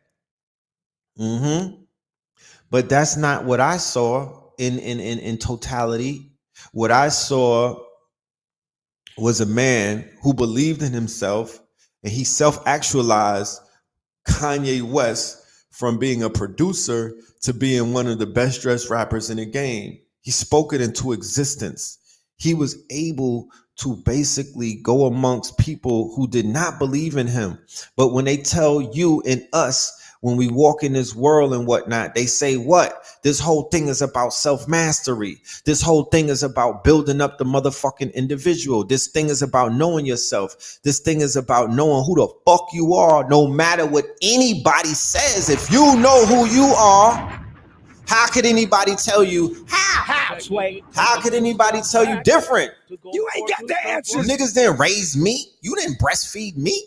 You know what I'm talking about? You ain't programmed me. You not my architect and you not my oracle. So how the fuck can you hold my value in your pocket? That's impossible. But ever so often, what do? We give everybody control over us. We give people the keys to our motherfucking souls and whatnot. We give them the keys to we give them the keys to the Bentley. We let them drive us around and whatnot. We let them determine our worth and our value. Who, why, what, when did they do that? Okay, when did they do that? That is the residual and the results of the crack play, gangster rap, niggatry, knuckle draggery, skullduggery, and all of the fuck shit that has taken place to diminish us as a people throughout the decades. This man is a shining example of self-actualization, being able to see your motherfucking self and push the envelope, even with a broken jaw, almost losing your life. He was like, yo, those 7 days, I was able to shift through the BS. This is part 2 now that I'm speaking of, because in part 2, they give you the quote unquote tragedy, right? They give you the tragedy of losing his mama and also the car crash that basically almost took his life, right? It almost took his life. He could have laid down after that. He could have folded it up and just went back to doing beats. He could have went and got a job at the Gap, my niggas. He could have just folded as a result of what took place. He was a little self-conscious about his jaw sticking out. He was like, I don't like how that looks. This is my good side. And, you know, but they was like, nah, fuck that. You know what I'm saying? And he decided to go with it. He just kept pushing and pushing. Dame Dash and them closed the budget. They did not want to put him out. They did not believe in him. They signed him as a tax write-off. They were not trying to put his project out. They were not funding his video. They wasn't even funding his studio times. What did this man do? This nigga was bumming studio time off of other producers. Humble yourself out there, little niggas. Humble yourself. I haven't met too many people that got the drive and determination like Kanye or Mari West. I have not met many. And you niggas swear you lit. And I'm not judging you. I'm just smudging you. I'm just saying, watch this man's story and see what the fuck determination looks like and smells like. Okay? There's ingredients to go into this shit. One of the main ingredients is you have to have a foundation. I do not think he would be able to do what he has done and be who he has been and go to places that he went if it were not for Donda West. I cannot conceive of that because I saw the conversation that we was having with his father, and his father, he believes in his father believes in him, but it was not the same connection at all. At all. You can't put faith in these niggas because they're gonna turn their backs, they're gonna stab you and whatnot. They're gonna fucking sabotage you. You can't put your faith in your homies and whatnot. It ain't enough. You can't put your faith in your baby mama. It ain't enough. Your nana, your mama, your papa, your paw, your grandfather, your father, your uncle, your auntie, your adopted mother, your adopted father, your siblings. You feel me? I feel that those people are very instrumental with the foundation aspect of helping to build us up and giving us something firm to stand on. Speak life into your star seeds tonight. Speak life into your stomach if there's a baby in it. Speak life into your stomach. Speak life into your young Heru and to your young Offsets and whatnot. You need to do that. This show, this documentary really showed the importance of that.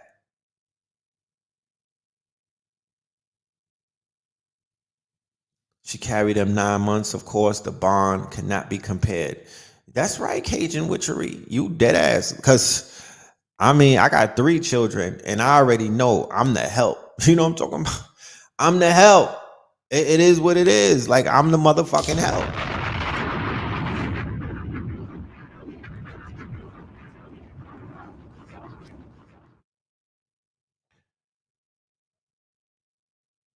Dame Dash did not really believe in him, but he signed him. It was Jay-Z that didn't believe in him because Jay-Z, like people are saying in the chat room, Jay-Z sort of threatened Kanye. Okay? Jay-Z understood what the threat was. Dame Dash is not a rapper, so Dame Dash would be quicker to sign him than Jay-Z would bring that nigga on board because Jay-Z at that time, right? Think about it. This is post-ether. This is after Nas ethered him and whatnot. This is after Nas ate his food. Jay-Z was putting himself back together because he was not whole the way that he was during the Blueprint era and whatnot. He was not the same person. You feel me? He had to pick up the pieces, my nigga, because he was shattered. He was shattered. He put it, that was a kink in his armor and whatnot. So here comes this backpack kid who's basically not gangster. He's not really a backpack rapper per se. He ain't out here with the most death bars and whatnot. He's mid. He's in the middle. This nigga's mid. That's how Jay-Z was looking at him. He's mid, right? And at the same time, they were signing Petey Crack, State Property. And then Cameron came a little later on with the Dipset.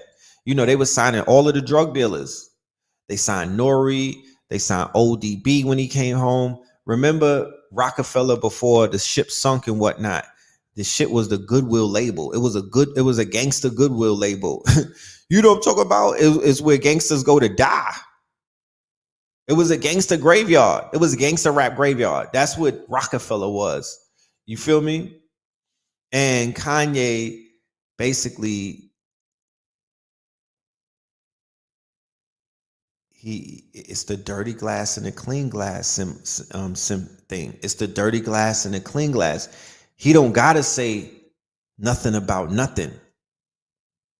He don't gotta say Nothing about, oh, I'm better than these dudes or I'm different. He just got to rap. He just got to put his projects out, and those projects outshined anything that Rockefeller ever put out. To this day. To this day. Even the Jay-Z albums. Yeah, MOP was there in terms of dexterity, in terms of depth and whatnot, in terms of the way that it crossed over into multiple genres. That was real fucking hip hop. I would say the only thing that I could look at from Hove that could compare to that is the Blueprint, and he produced 5 and 6 of those tracks. To this day. To this day. He's the lifeline to Jay-Z. You know what I'm talking about? He was the lifeline to that whole label, and they were utilizing, they were pillaging him, right? They were basically, you know, they signed him as a producer. They had Just Blaze and they had Kanye and whatnot. And as you see in the documentary, he was like, that's my arch nemesis, but that's also the person who inspires me. That's what Kanye said about Just Blaze and whatnot. And you know, they were basically feeding off of each other and shit like that. But the big homie that he looked up to, that he compared himself to, that he was aiming to be in the room with, was Jay-Z. And that's not a bad thing, because you always need a mountain to climb. You know what I'm talking about? You always need a mountain to climb. So that mountain to him was his big brother, Hova, right? And it was that drive to prove himself. And there's nothing wrong with that. There's nothing wrong with that. I would have rather Jay-Z the Hummer stunt. He's a Brooklyn nigga. I already know how he will. Bed-Stuy Brooklyn nigga. You're gonna get stunning on. That's what we do. You know what I mean? You're gonna get stunning on. There's no easy passes. So yeah, Reasonable Doubt was Jay's best album. That's a fact. You know what I'm saying? That's a fact. Reasonable Doubt and Blueprint, I would say, would be his marquee albums, but you could compare Dark Twisted Fantasy, Graduation, Early Registration, and the other one. Them shits could stand up to a lot of them Jay-Z albums. That's a fact. Okay? That's a fact. So anyway,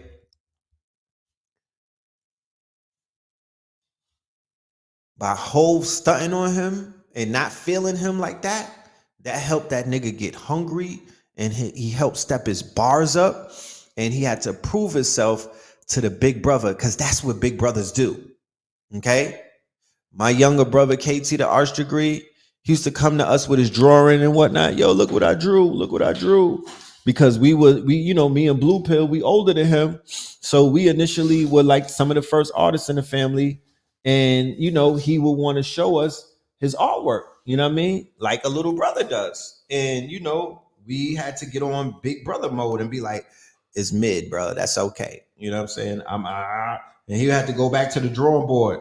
And I could see the frustration, but it is what it is. You know what I mean? That's how we get you better, you know? And then look what he came with. This is KT's artwork, right? This is a big improvement to what he initially was coming to us with, because we started out doing the comic books. Then he came to us like, yo, this is what I did. Look at my characters. This is all KT's artwork, right? KT the arts degree. This is his artwork. This is what he drew this. This is the early 90s. You feel me? This is the 90s he put this shit together. You feel me? But he wanted to prove that he had it, right? That's how big brothers, that's how that shit work with the big brothers. You know, we gonna push you. But this is my artwork. This shit is mid, but whatever. This is like 1990. You know what I'm saying? I'm catching bodies. You know what I mean? This was in the 90s. Oh, let me see if I got the year on it. Yeah, I don't. But yeah, we started out doing the Black Calvin and Hobbes and shit. You know what I'm saying? So KT came right behind us and he was like, yo, I could draw too. I'm nice. But as big brothers, we just was like, yeah, that shit is mid. You know what I mean? But we knew it was nice, but we was just being brothers. That's what was going on with Jay-Z and Kanye in a sense. And he had to step it up, in which he did. Okay? But I want to speak on something quickly too before I go a little bit further. Chicago, A Tale of Two Cities. It's apparent by this documentary and seeing the talent that Chicago encompasses that there's two Chicagos.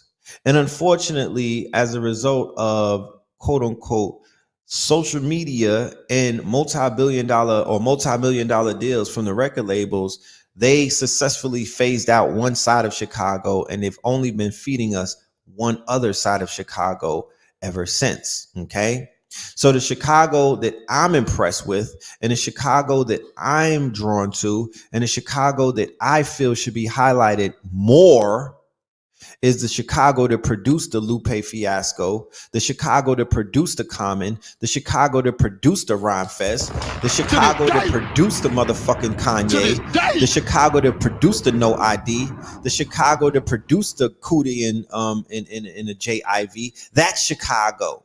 Okay, yeah, backpack versus grip. Yeah, remember Do or Die? That was them my niggas right there. Crucial Conflict. You know what I mean? That Chicago. You don't think about Chicago. When you think about Chicago, you're not thinking about these intellectuals. You're not thinking about these intellects. You're not thinking about these quote unquote thespians. You're not thinking about these quote unquote artisans and whatnot.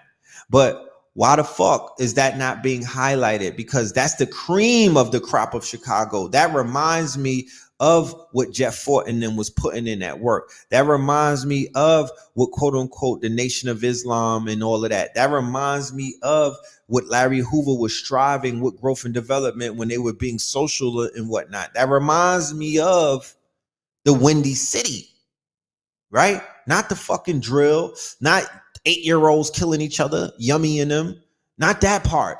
That's the residual of the COINTELPRO of what they did to Fred Hampton, the COINTELPRO, what they did to Chief Malik, aka Jeff Fort, the COINTELPRO of what they did to Larry Hoover when they took the quote unquote OGs, right? The OGs, the elders for counsel, the youth for war. The OGs were the elders for counsel. They were counseling the young guards or the YGs and whatnot on how to move, okay? On how to move. But when they took them off of the scene, what did that do? That opened up the chaos and whatnot. That opened them up to chaos and whatnot. And then the young killers took over, or the youth that were for war, they took over, and the youth for war, they go to war. So what did they do? Nigga, they went to war. Okay? They went to war and they turned it into a killing field, right? They turned it into a killing field. So seeing that part of Chicago when them brothers were all behind, Mick Jenkins, I'm gonna check them out and whatnot. I'm gonna check them out. There's still people that are holding that flame. Chance the Rapper, all of these of that ilk, Vic Mensa, people of that ilk. We could look at them and tell where they come from. We know that they don't come from the other side like that. I don't see South Side in them. I see something else in them. And there's nothing wrong with that. Everybody ain't a fucking gangster. The whole premise of the documentary was to show what I talked about on this show. And I'm not out here patting myself on the back, but I tried my best to explain to my younger audience, because they may not have known this, that Kanye was a disruptor to gangster rap. His entry, they even show you with him and Pharrell. Pharrell was in the industry. He was bringing the skateboard P shit. He was a little bit different, but he was not as impact.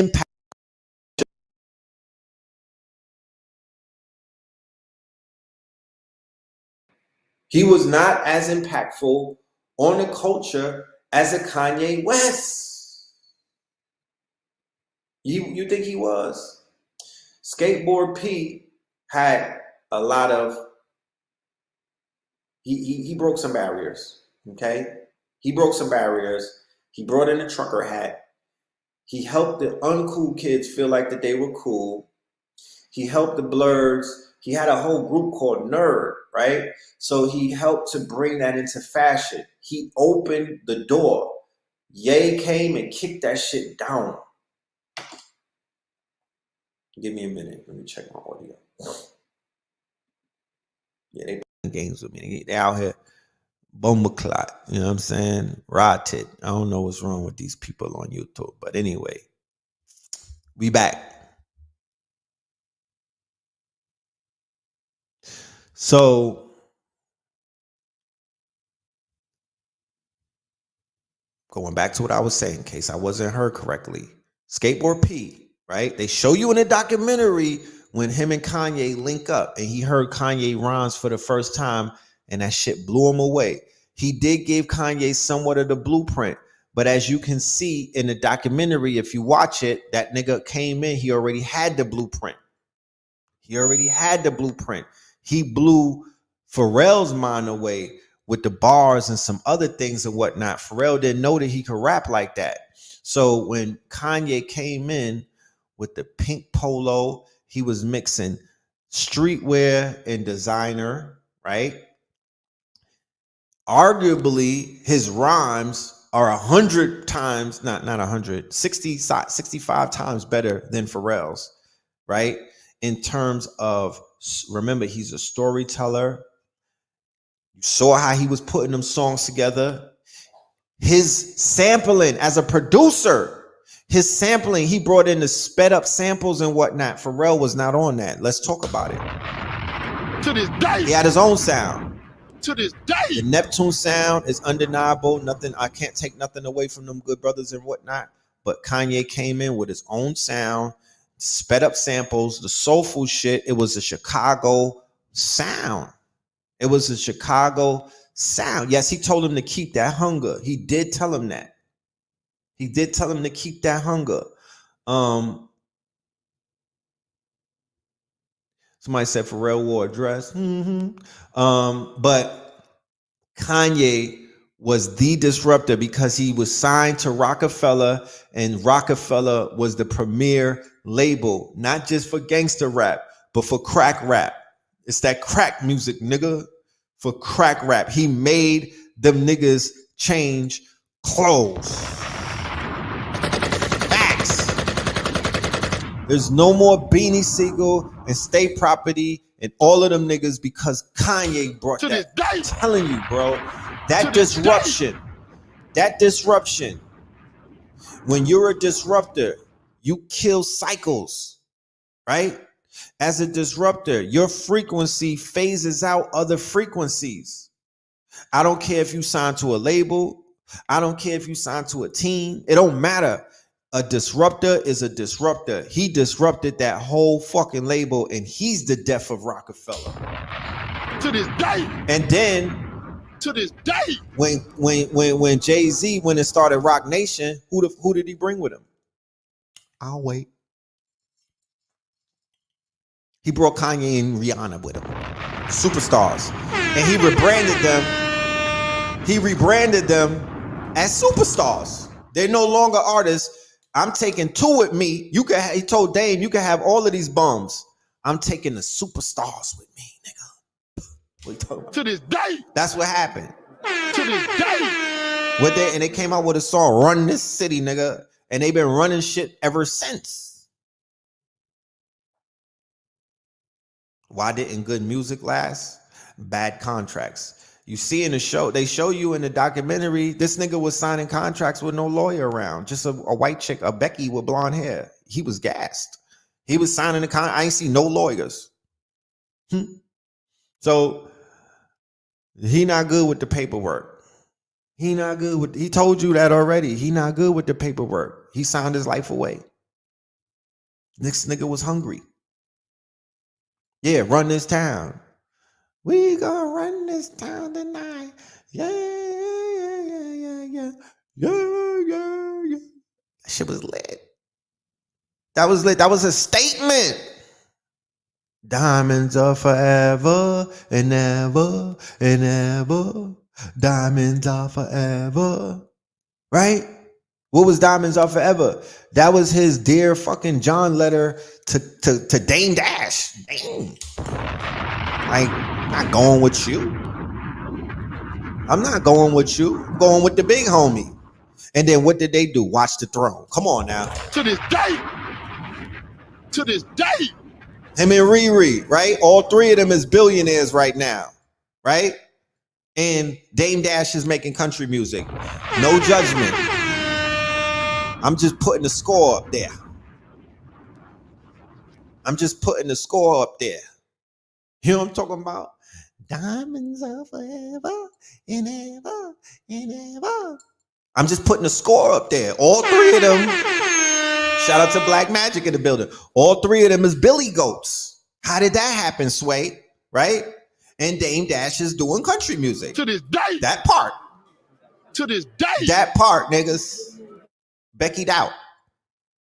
So what had happened was he disrupted the whole he disrupted the ethos of Rockefeller, right?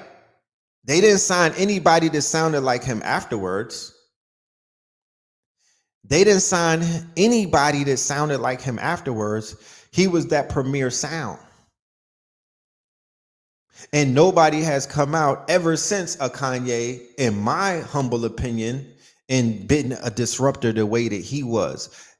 I want y'all to watch the documentary again.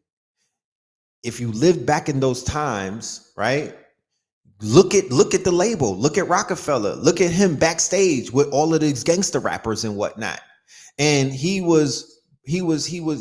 remember, like I said, he is the self-embodiment of self-actualization. That was a lot of fucking pressure to even rap around these niggas because these was rappers. They had bars. The State Property niggas from Philly. Beans, my nigga. Beans was a monster. Like, just to be like, yo, I'm barring these niggas. I'm a spar with their bars. That's a feat in it of itself. So they didn't believe in him. He believed in himself. They closed his budget. He almost died. They had him as a tax write-off. He was able to push past that. Those were obstacles. He was so determined. He was so sure of himself. He was such a self-actualizer. I need to do this nigga's human design chart to see who I'm sure I know what his design is. He was so sure of himself because of what his mama instilled in him that he was like, fuck that. I'm going to push past all of these obstacles and I am going to get what my mama told me that I deserve up in this bitch, my birthright. And that's to be a rapper.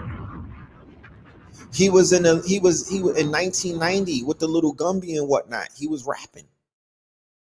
He didn't just do it because he wanted to follow niggas. That shit was in his heart. That shit was in his heart.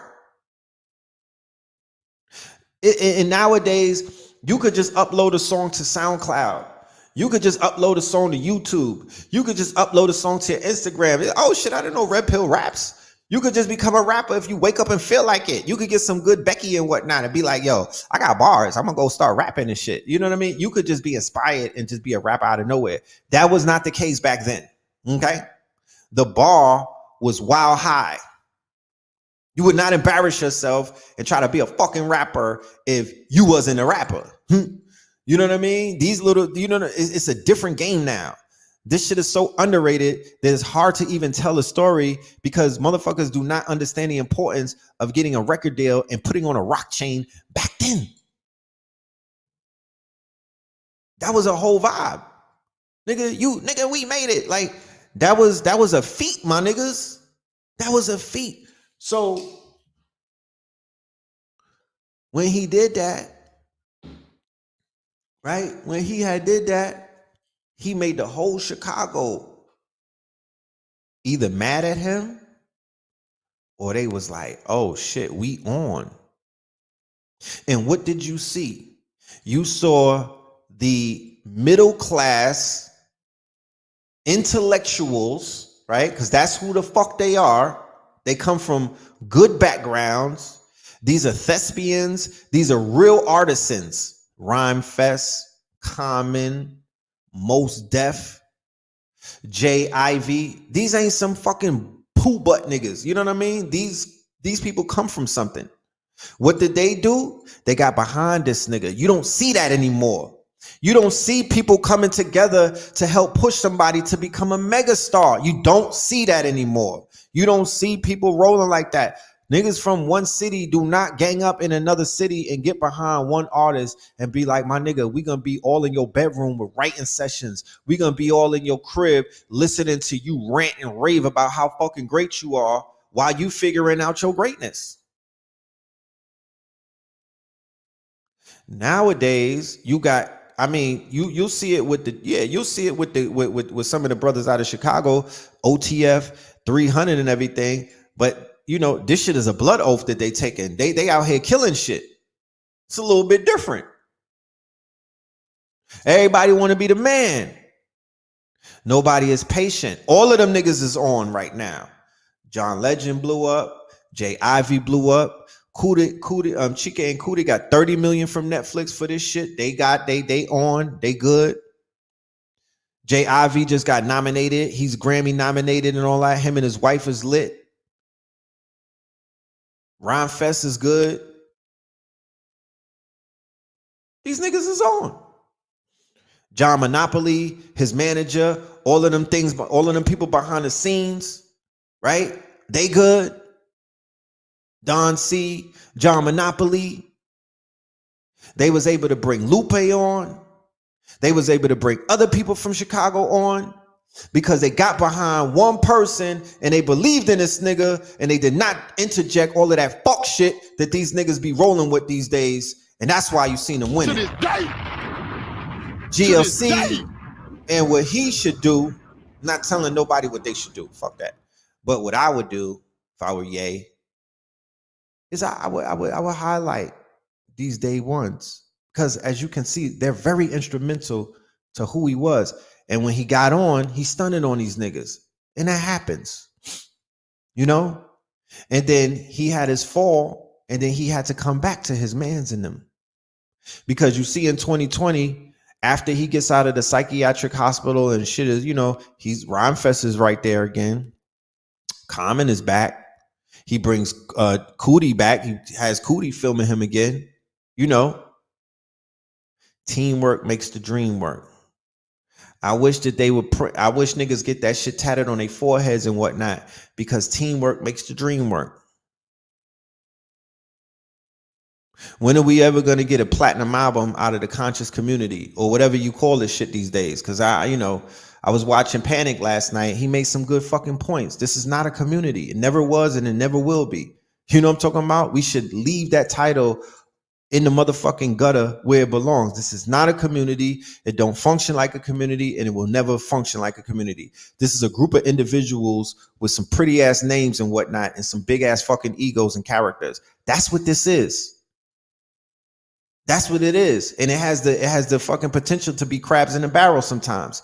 That's what it is. So that's what I'm saying. Kambada, Cyrock. I just went to a Cyrock show in Kambada on Friday. These are superstars. These are superstars. Hands down. These are straight up superstars. Hold on a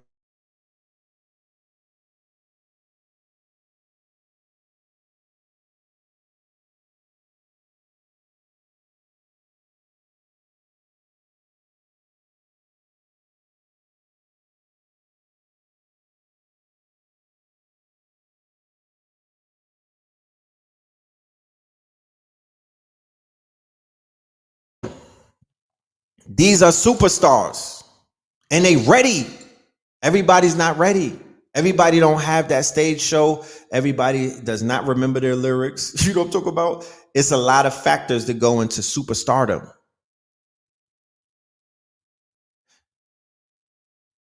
They need to be platinum at this point. The shit that Griselda is out here doing, that shit's supposed to have been in this community a long time ago, or whatever you call this shit, this network, this group of niggas. You know what I mean? This homie, you know, this fucking whatever, this conglomerate, whatever you want to call it. It had Griselda potentials. But that's teamwork. That's teamwork. That's people not backbiting and working against each other behind the scenes. That's no clout chasing. That's teamwork. That's people putting shit to the side and pushing niggas. So when I'm watching Ye, I'm like, damn, you know,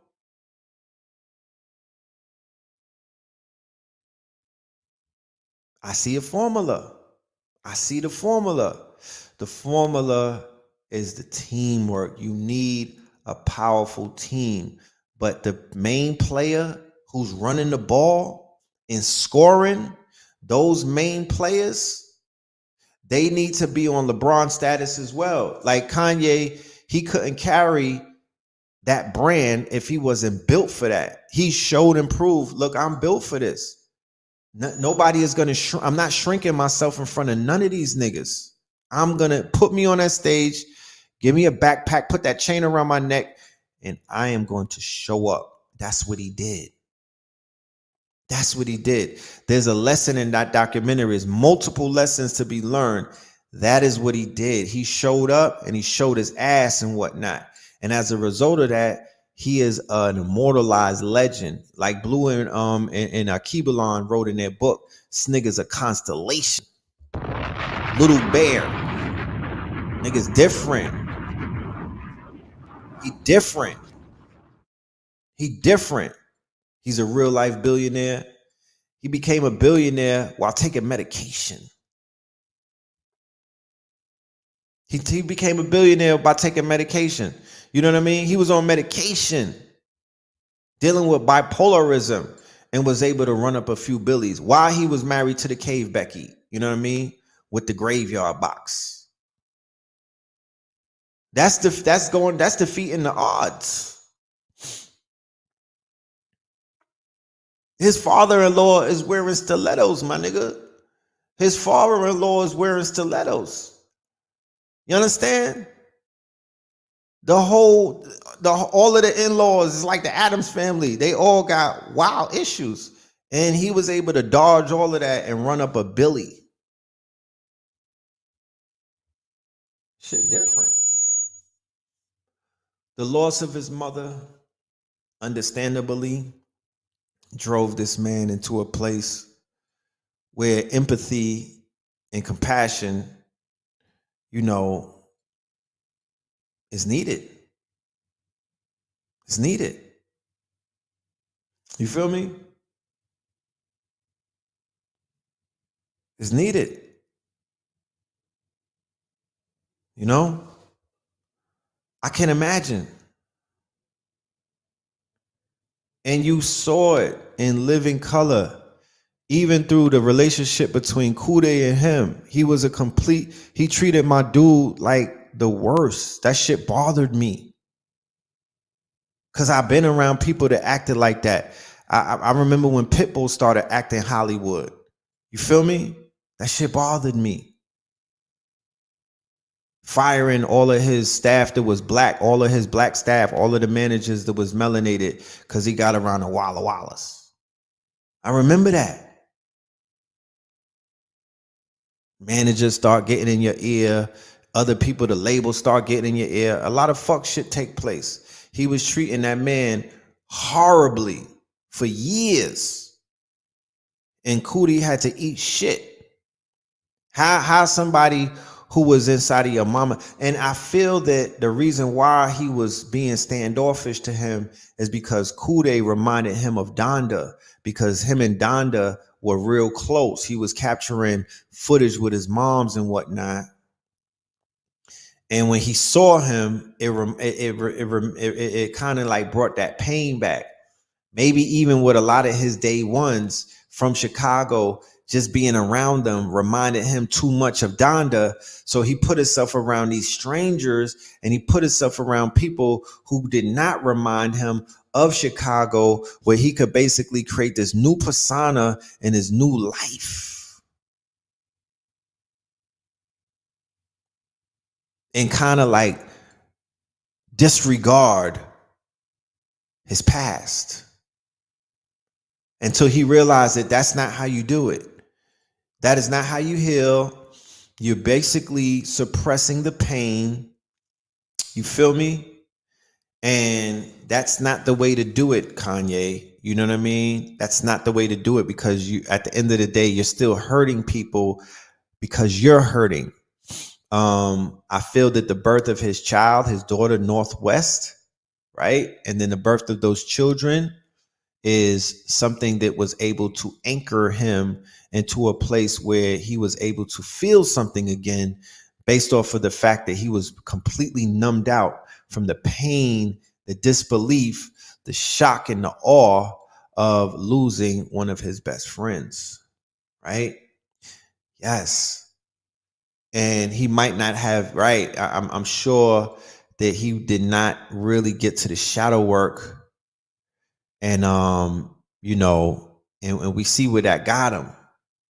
We see where that got him and whatnot, right? Yeah, he told my dude to turn the camera off, and he never told him that. He told him to turn the camera off, and you know, once again, the documentary is in 3 acts, so they show you the good, the bad, and the ugly. This is something. It is a lesson. You can apply this lesson to your personal life and situations that you may have been in. You may have known somebody that had the Kanye effect, who went Hollywood, who got a few dollars or whatnot, or got themselves a Becky and whatnot. They start acting up. Who may have lost a loved one who were very close to him and started to fall apart. You know what I mean? Who achieved their goals with the team, and then once they achieved it, they shitted on their team. I could relate. So in my affirmation, or in my vision, I would have the vision for Kanye West moving forward to finally draw his wagon around and come full circle and go back to either the sister who he was going to marry. I believe her name was Aisha or Alicia or something. She was the melanated sister that you see in the episode 1 when he had his first house, and then they had the New Year's party. She was a Slim Goody and whatnot. Either that sister, and I think that was the same sister that picked him up when he had broke his jaw and he was going to the hospital and whatnot, and she pulled up in the Honda. You know what I'm saying? But that nigga needs to come home for real. You know what I'm talking about? He needs to come into the Yoniverse.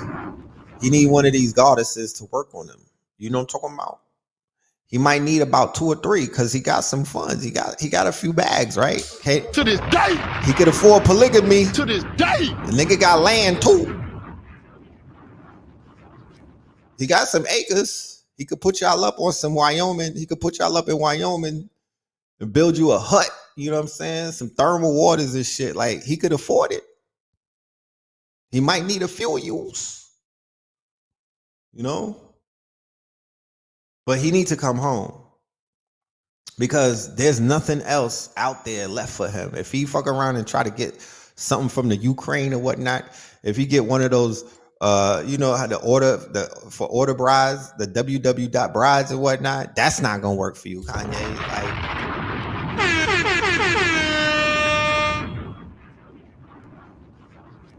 he need a queen with 2 elbows. Real talk. With that Donda energy, he need a queen with 2 elbows. It's gonna just get real, you know what I mean? Just gonna work it out. Work them demons out of him, you know what I mean? Because he was with graveyard pussy, and you know, you got to detox from that. You got to detox from that. You know what I'm saying? You just can't hop into something. You know, you just can't hop into a new situation, and you didn't purge. You know what I mean? From your cave, Becky. I don't know how that's possible. You know? I don't know how that's possible. But, you know, somebody should interject. Slide in his DM. You know what I mean? Slide in his DM. I know a few single goddesses out there that could run down on them and have this nigga head on a swivel. Okay. So he should try that. Yeah, him and Kamala.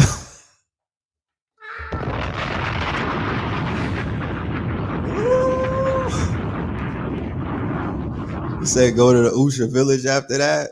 Facts. Little bear needs a mama bear. Kim didn't even want to give birth to the last 2 kids. Yeah, he was putting them in surrogates, right? Oh, what they rotted. You know what I'm saying? They do that in the hood. But, overall, the documentary, it ended with, with who you have right now, Don the 2. He's in a dark place because he's hurt. So that Jesus shit went out the window. If you heard Don the 2, I was at the I was in Atlanta when they had the premiere at the IMAX theater. It wasn't no, I didn't hear near song. I ain't hear near gospel song. I ain't hear, yeah. He needs a dark-skinned goddess, primordial twat healing. Primordial. He need the primordial wop. You know what I mean? Come back home, full circle. Because that's what he started out with. Full circle. So I applaud that. You know what I mean? Let me go and inbox Meg Thee Stallion and see if she's single and whatnot. We could try to make that hook up. He needs something. I know Rihanna's taken, but he needs something. Who? What celebrity? Because he's not gonna fuck with no regular chick right now. What celebrity do you think? What melanated goddess do you think could rock with Kanye and bring him back to into his right senses? You let me know. Who you think? Summer Walker? Who you think could bring Ye back? You talk to me. I know Megan Good is freshly single. Hold on. Nigga said Regina. Lisa Ray, SZA, she a Scorpio. He better watch out. SZA had that nigga speaking in tongues. Erykah Badu, that's that primordial right there. You know what I mean? I don't know because I think the homie, you know what I mean? Because with Common, you know how that works with the homies and whatnot. You can't follow up after what that was his wifey. That was Common's wifey. Jasmine Sullivan, I like that for him. Nigga said Eve. Do you know what Eve is out here doing? Chill, son. I'm not even gonna get on that. Ari Lennox, that part, I like Ari. I think Lizzo would take him for a ride or two. You know what I'm saying? I think Lizzo would do it. Yeah, Lizzo. Hold on, Lizzo. To this day. To this day. Megan can match his energy. Lies. Lala's single right now. Hold on. La Leezy. My goodness. La Leezy. I mean, it's not a bad match right there. It's not a bad match. I would tell a nigga, if I was in this team, I would be like, yo, you should go and inbox Cash Doll. She kind of lit. You know what I'm saying? You could write for her. She could be your muse. Ashanti is out here looking like a whole snack. Hey, Auntie. Dark skin, Aunt Viv. Lauryn Hill. Lauryn Hill might stab the man up, man, in him sleep. Lauryn Hill might push man off a mountain. You know what I'm saying? I don't know about that. Lisa Bonet. Yeah. He could strive to court an MGT. That's right. Like a top ranking MGT, right? That part. Nigga said Doja Cat. Not Doja Cat. Rosario Dawson. She's newly freed from from Cory Booker. But you gotta give Kim Kardashian a headache. So they say, you know what I mean? I'm ladies, y'all know what it is. If the next chick that he stepped with, She got to be able to give you a headache. You know what I'm saying? You got to marry up. So let's be for real. Let's keep it up Buckington. You know what I'm saying? Let's keep it 100. Who could he step with? Because the last chick that he tried to do it with, Julia Fox, he just made shit worse for himself. He had Kim and Skeet laughing at him because that wasn't it. No, that wasn't it. No, not at all. No, nigga, that wasn't it. Cause she's marrying down. She went with Skeet, whatever the fuck this nigga named Pete Davidson. She clearly doesn't give a fuck about leveling up. So you know what I mean. But that still got him going crazy. So my thing is this: like, you want to keep her up at night. You want to give her a headache and whatnot. Who you gonna step with? Mary J. Chill, son. Chill. Naomi Campbell. Chill, son. Y'all giving out more chicks with less mileage than fucking Kim Kardashian. How about that? Let's cut the bullshit. This nigga said Azalea Banks. I'm logging out, man. I'm out of here. Sock it to my pocket. I'm finna go take me a shower, man. Y'all bugging right now. This is Michelle Obama. Angela Simmons. Now you on to something. That's a Angela Simmons. Nigga, now you on to something. She got daddy's money. Once Reverend Run goes and he leaves everything to her, she have a few M's and whatnot. Angela Simmons. I'll be seeing her on the Grammington. You feel me? She's trying to get a Grammy on the Instagram. I'll be seeing her in her bathing suits. You feel me? Halle Berry, like I said, she got to have less mileage than Kim. How about that? Cleo Soul, how she look? Because she sound great. She sound great. Solange, nigga, that's what I'm... To this day. That's it right there. Day. She recently left her bae. You know what I'm saying? That's it right there. Solange. Nothing else to talk about. Big Brother Jay. Invite me to the Rock Nation brunch. I'm gonna wear some Wall and put me in the smoker section with Solange. I promise you she won't do that shit in the elevator no more when I'm finished with her. Look out for your little bro. I won't be part of the family. That's it right there. Y'all hit it on the head. She's the one. She's the one. Low key. You know what I'm saying? Let's do the ritual. She's the one. Okay? Burn the black candles and whatnot. Play cranes and shit like she's the one. That's her. You know what I'm saying? She's her. She's Hemington. That's the one right there. It's a match. Okay? It's a match. I think she's on, yeah, because she'll help level him up. She'll clean him up. She know how to clean him. She'll shea butter this nigga down. She'll smudge him. You know what I'm talking about? She'll put this nigga on a sea moss fast. She'll help him invest some of them bees and whatnot. She'll have this nigga smiling ear to ear. Yeah, that part. And she looked like she's a good stepmama. Like he could bring North, South, East, Chicago, Brooklyn, Paris, London, Boise, all of them children that he got, and she'll take care of them.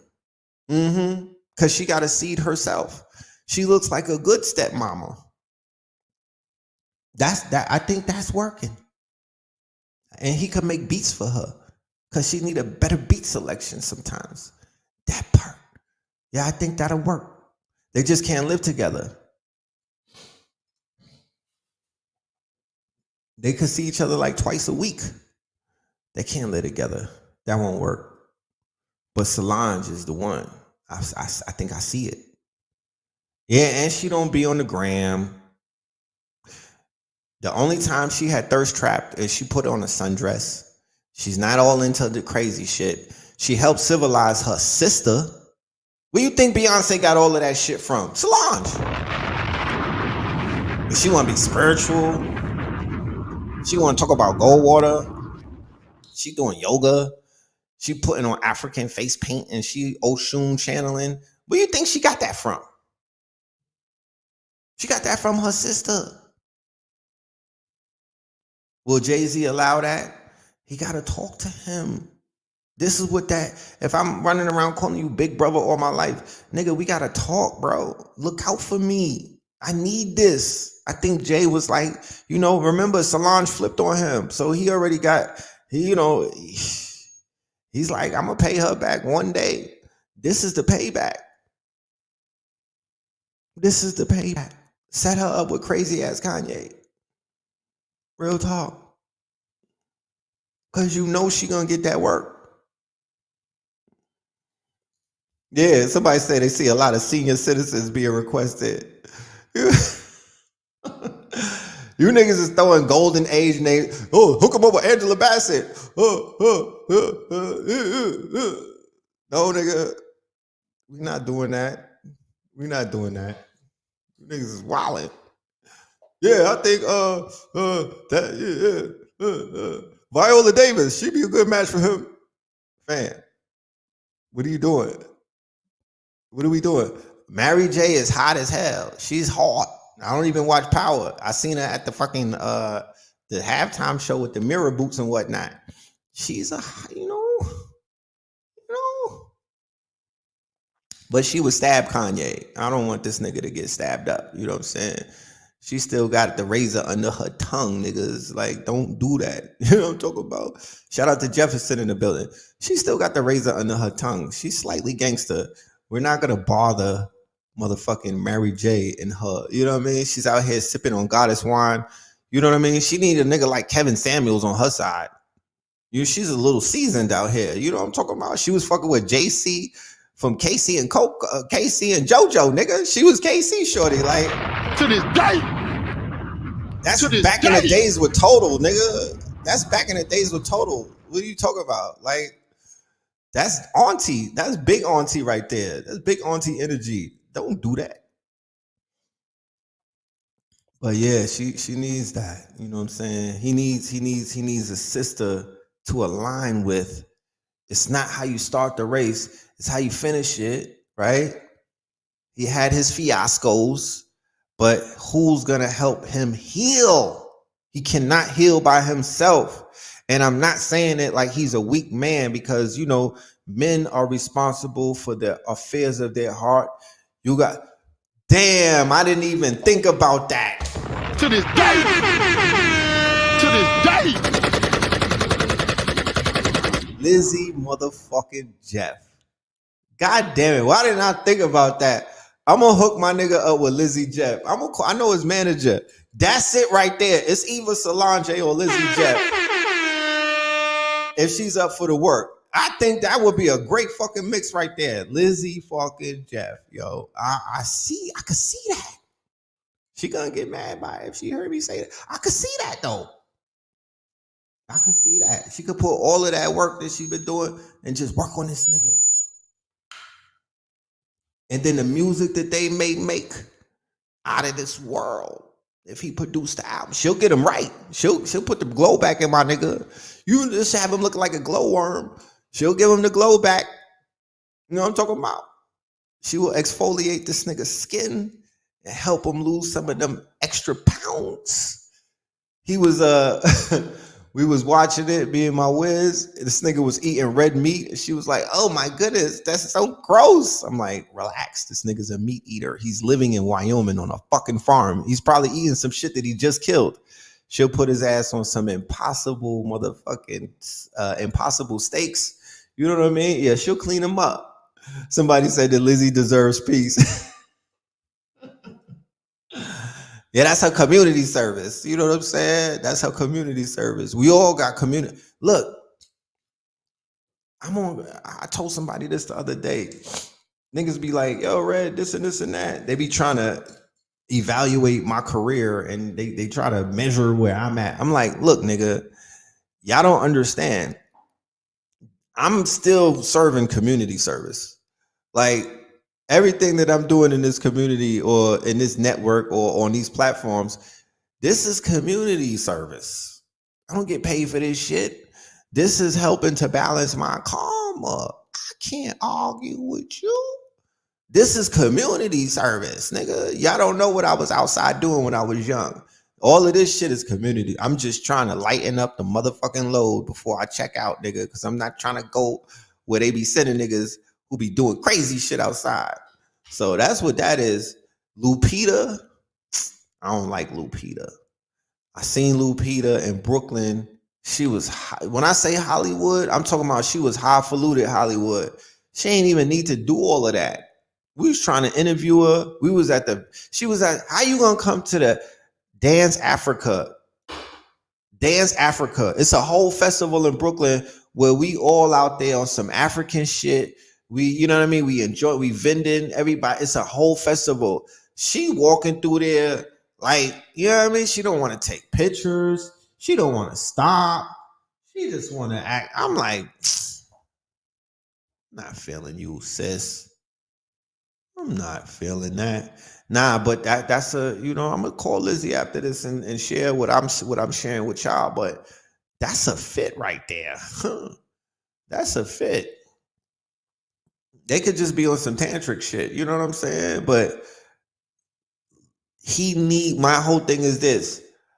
And it's not even on somebody that he could marry or he could get with. He needs to come around and come back home and bump into a force that will remind him, right? Because he still has that in him.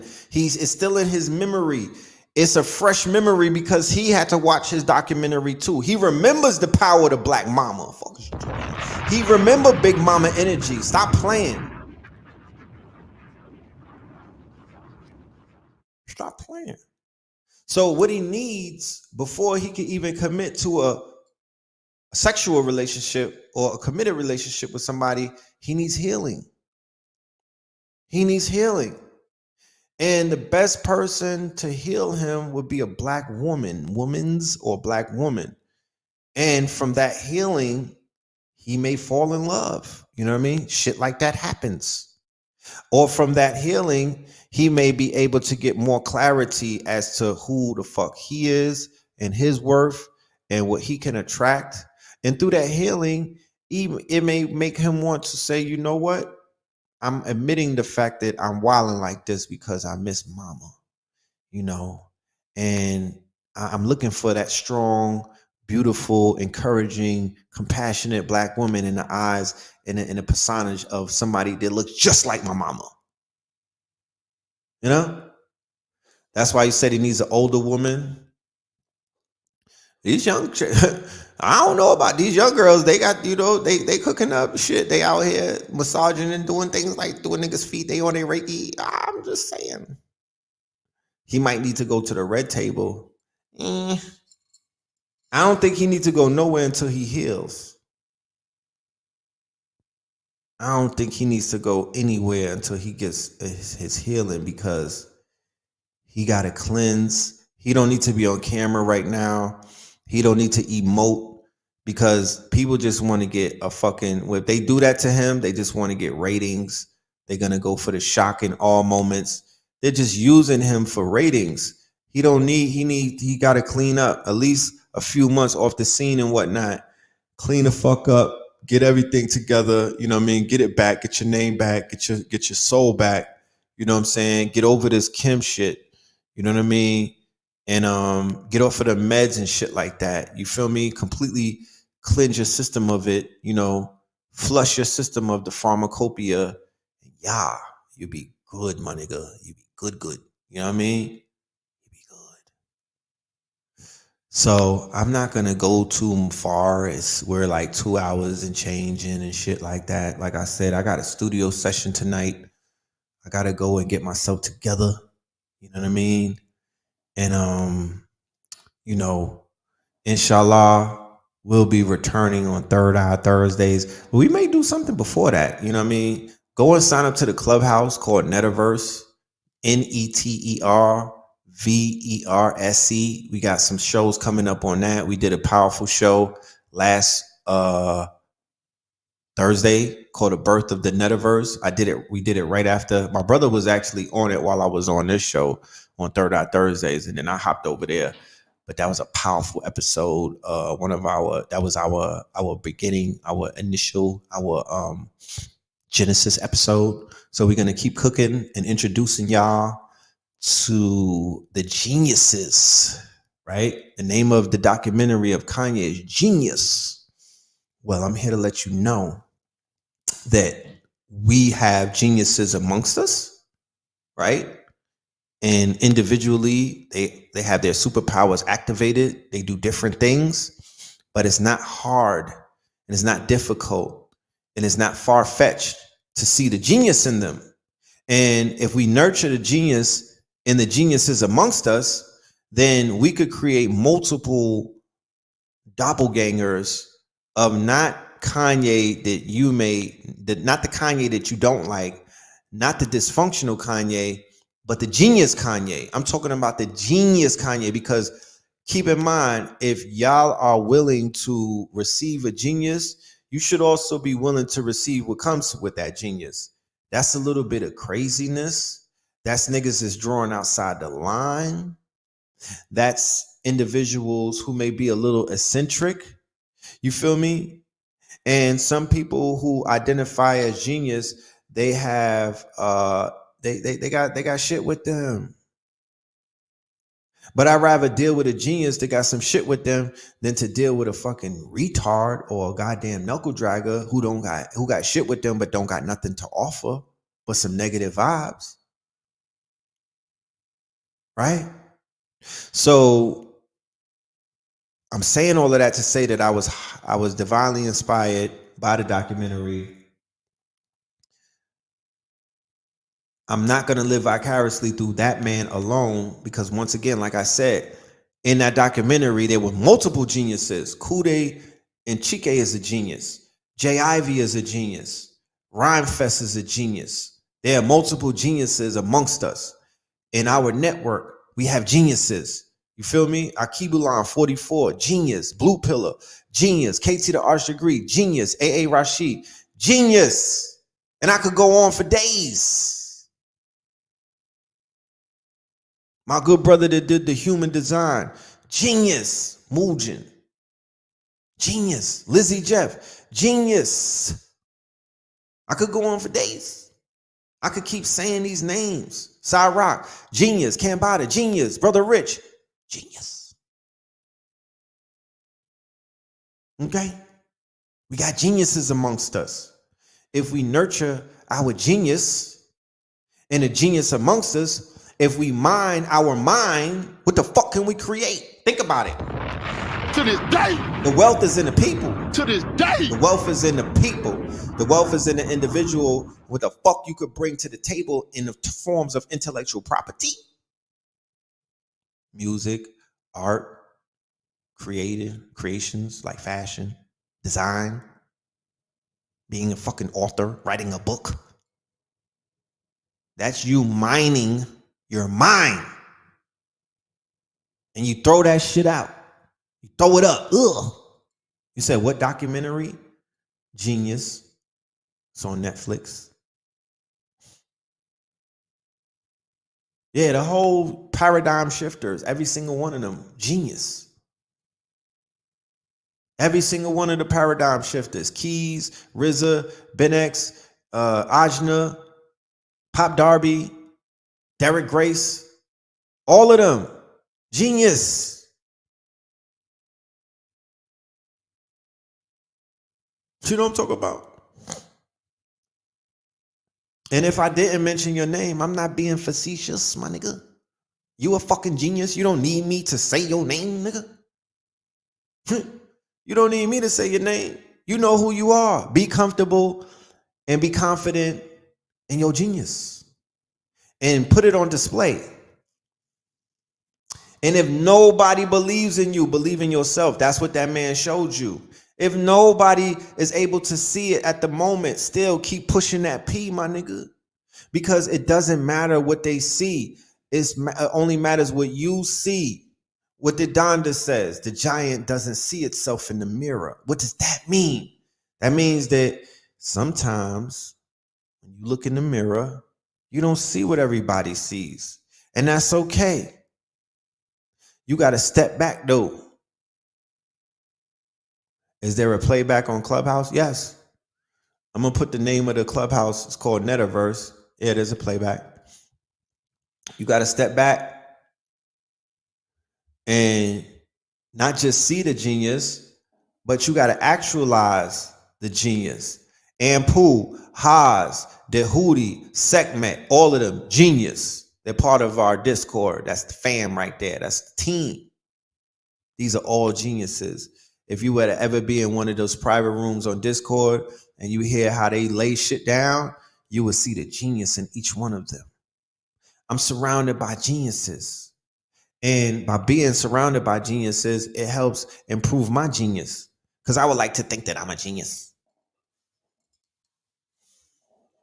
So the idea of pushing a new, the Netaverse where gods meet, and the idea is for us to know thyself, man, know thyself. This is something that you will enter into as an individual, and you will go on a hero's or a hero journey to figure out who the fuck you are. Nobody else. Nobody else.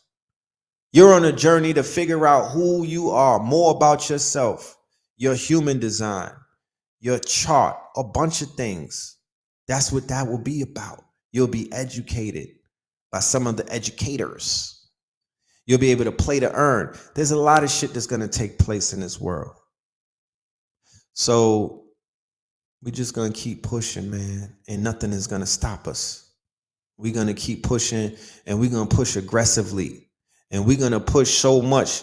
You know what I mean? Yeah, y'all don't have to tell me that. I already know. But I appreciate y'all for saying it. Red, you're a genius. You know what I mean? I'm affirming that. Red pill, blue pill, mama pill, KT, all of us. My mama created a whole bloodline of geniuses. Salute to her and my father, you know? But, and my children, you know what I mean? And y'all should feel the same way about you and yours at the end of the day. And be aggressive with this shit. Push that motherfucking line. Push the line. The same way that Ye was pushing the line. Believe in yourself. You know what I mean? See the greatness in you. And affirm it. And carry yourself like that. As in your walk and in your talk. You know what I mean? Don't turn off like how the internet don't turn off. Be on 24/7. Be on your shit 24/7. No days off. Be in your greatness all day, every day. That part. You know what I mean? So with that being said, I'm going to just leave it on that note. You know, go and get that class. You feel me? Go and get that class. The website is KTL University for the tickets. Go and sign up to that workshop. I promise you that shit is going to be worth every single penny that you spend. Go and hit that Cash App, PHILMORELAND. Shout out to everybody that already hit the Cash App. As you can see, I was cooking, so I couldn't really give y'all that shout out. You know what I mean? In the middle of the cookout and whatnot. But I will click the like on each one of y'all's. I will hit the thumbs up and, you know, give y'all love. I appreciate y'all. Until next time, hopefully Thursday, we will meet up again. Turn on your notifications so you could be get hit up. You know what I'm talking about? And with that being said,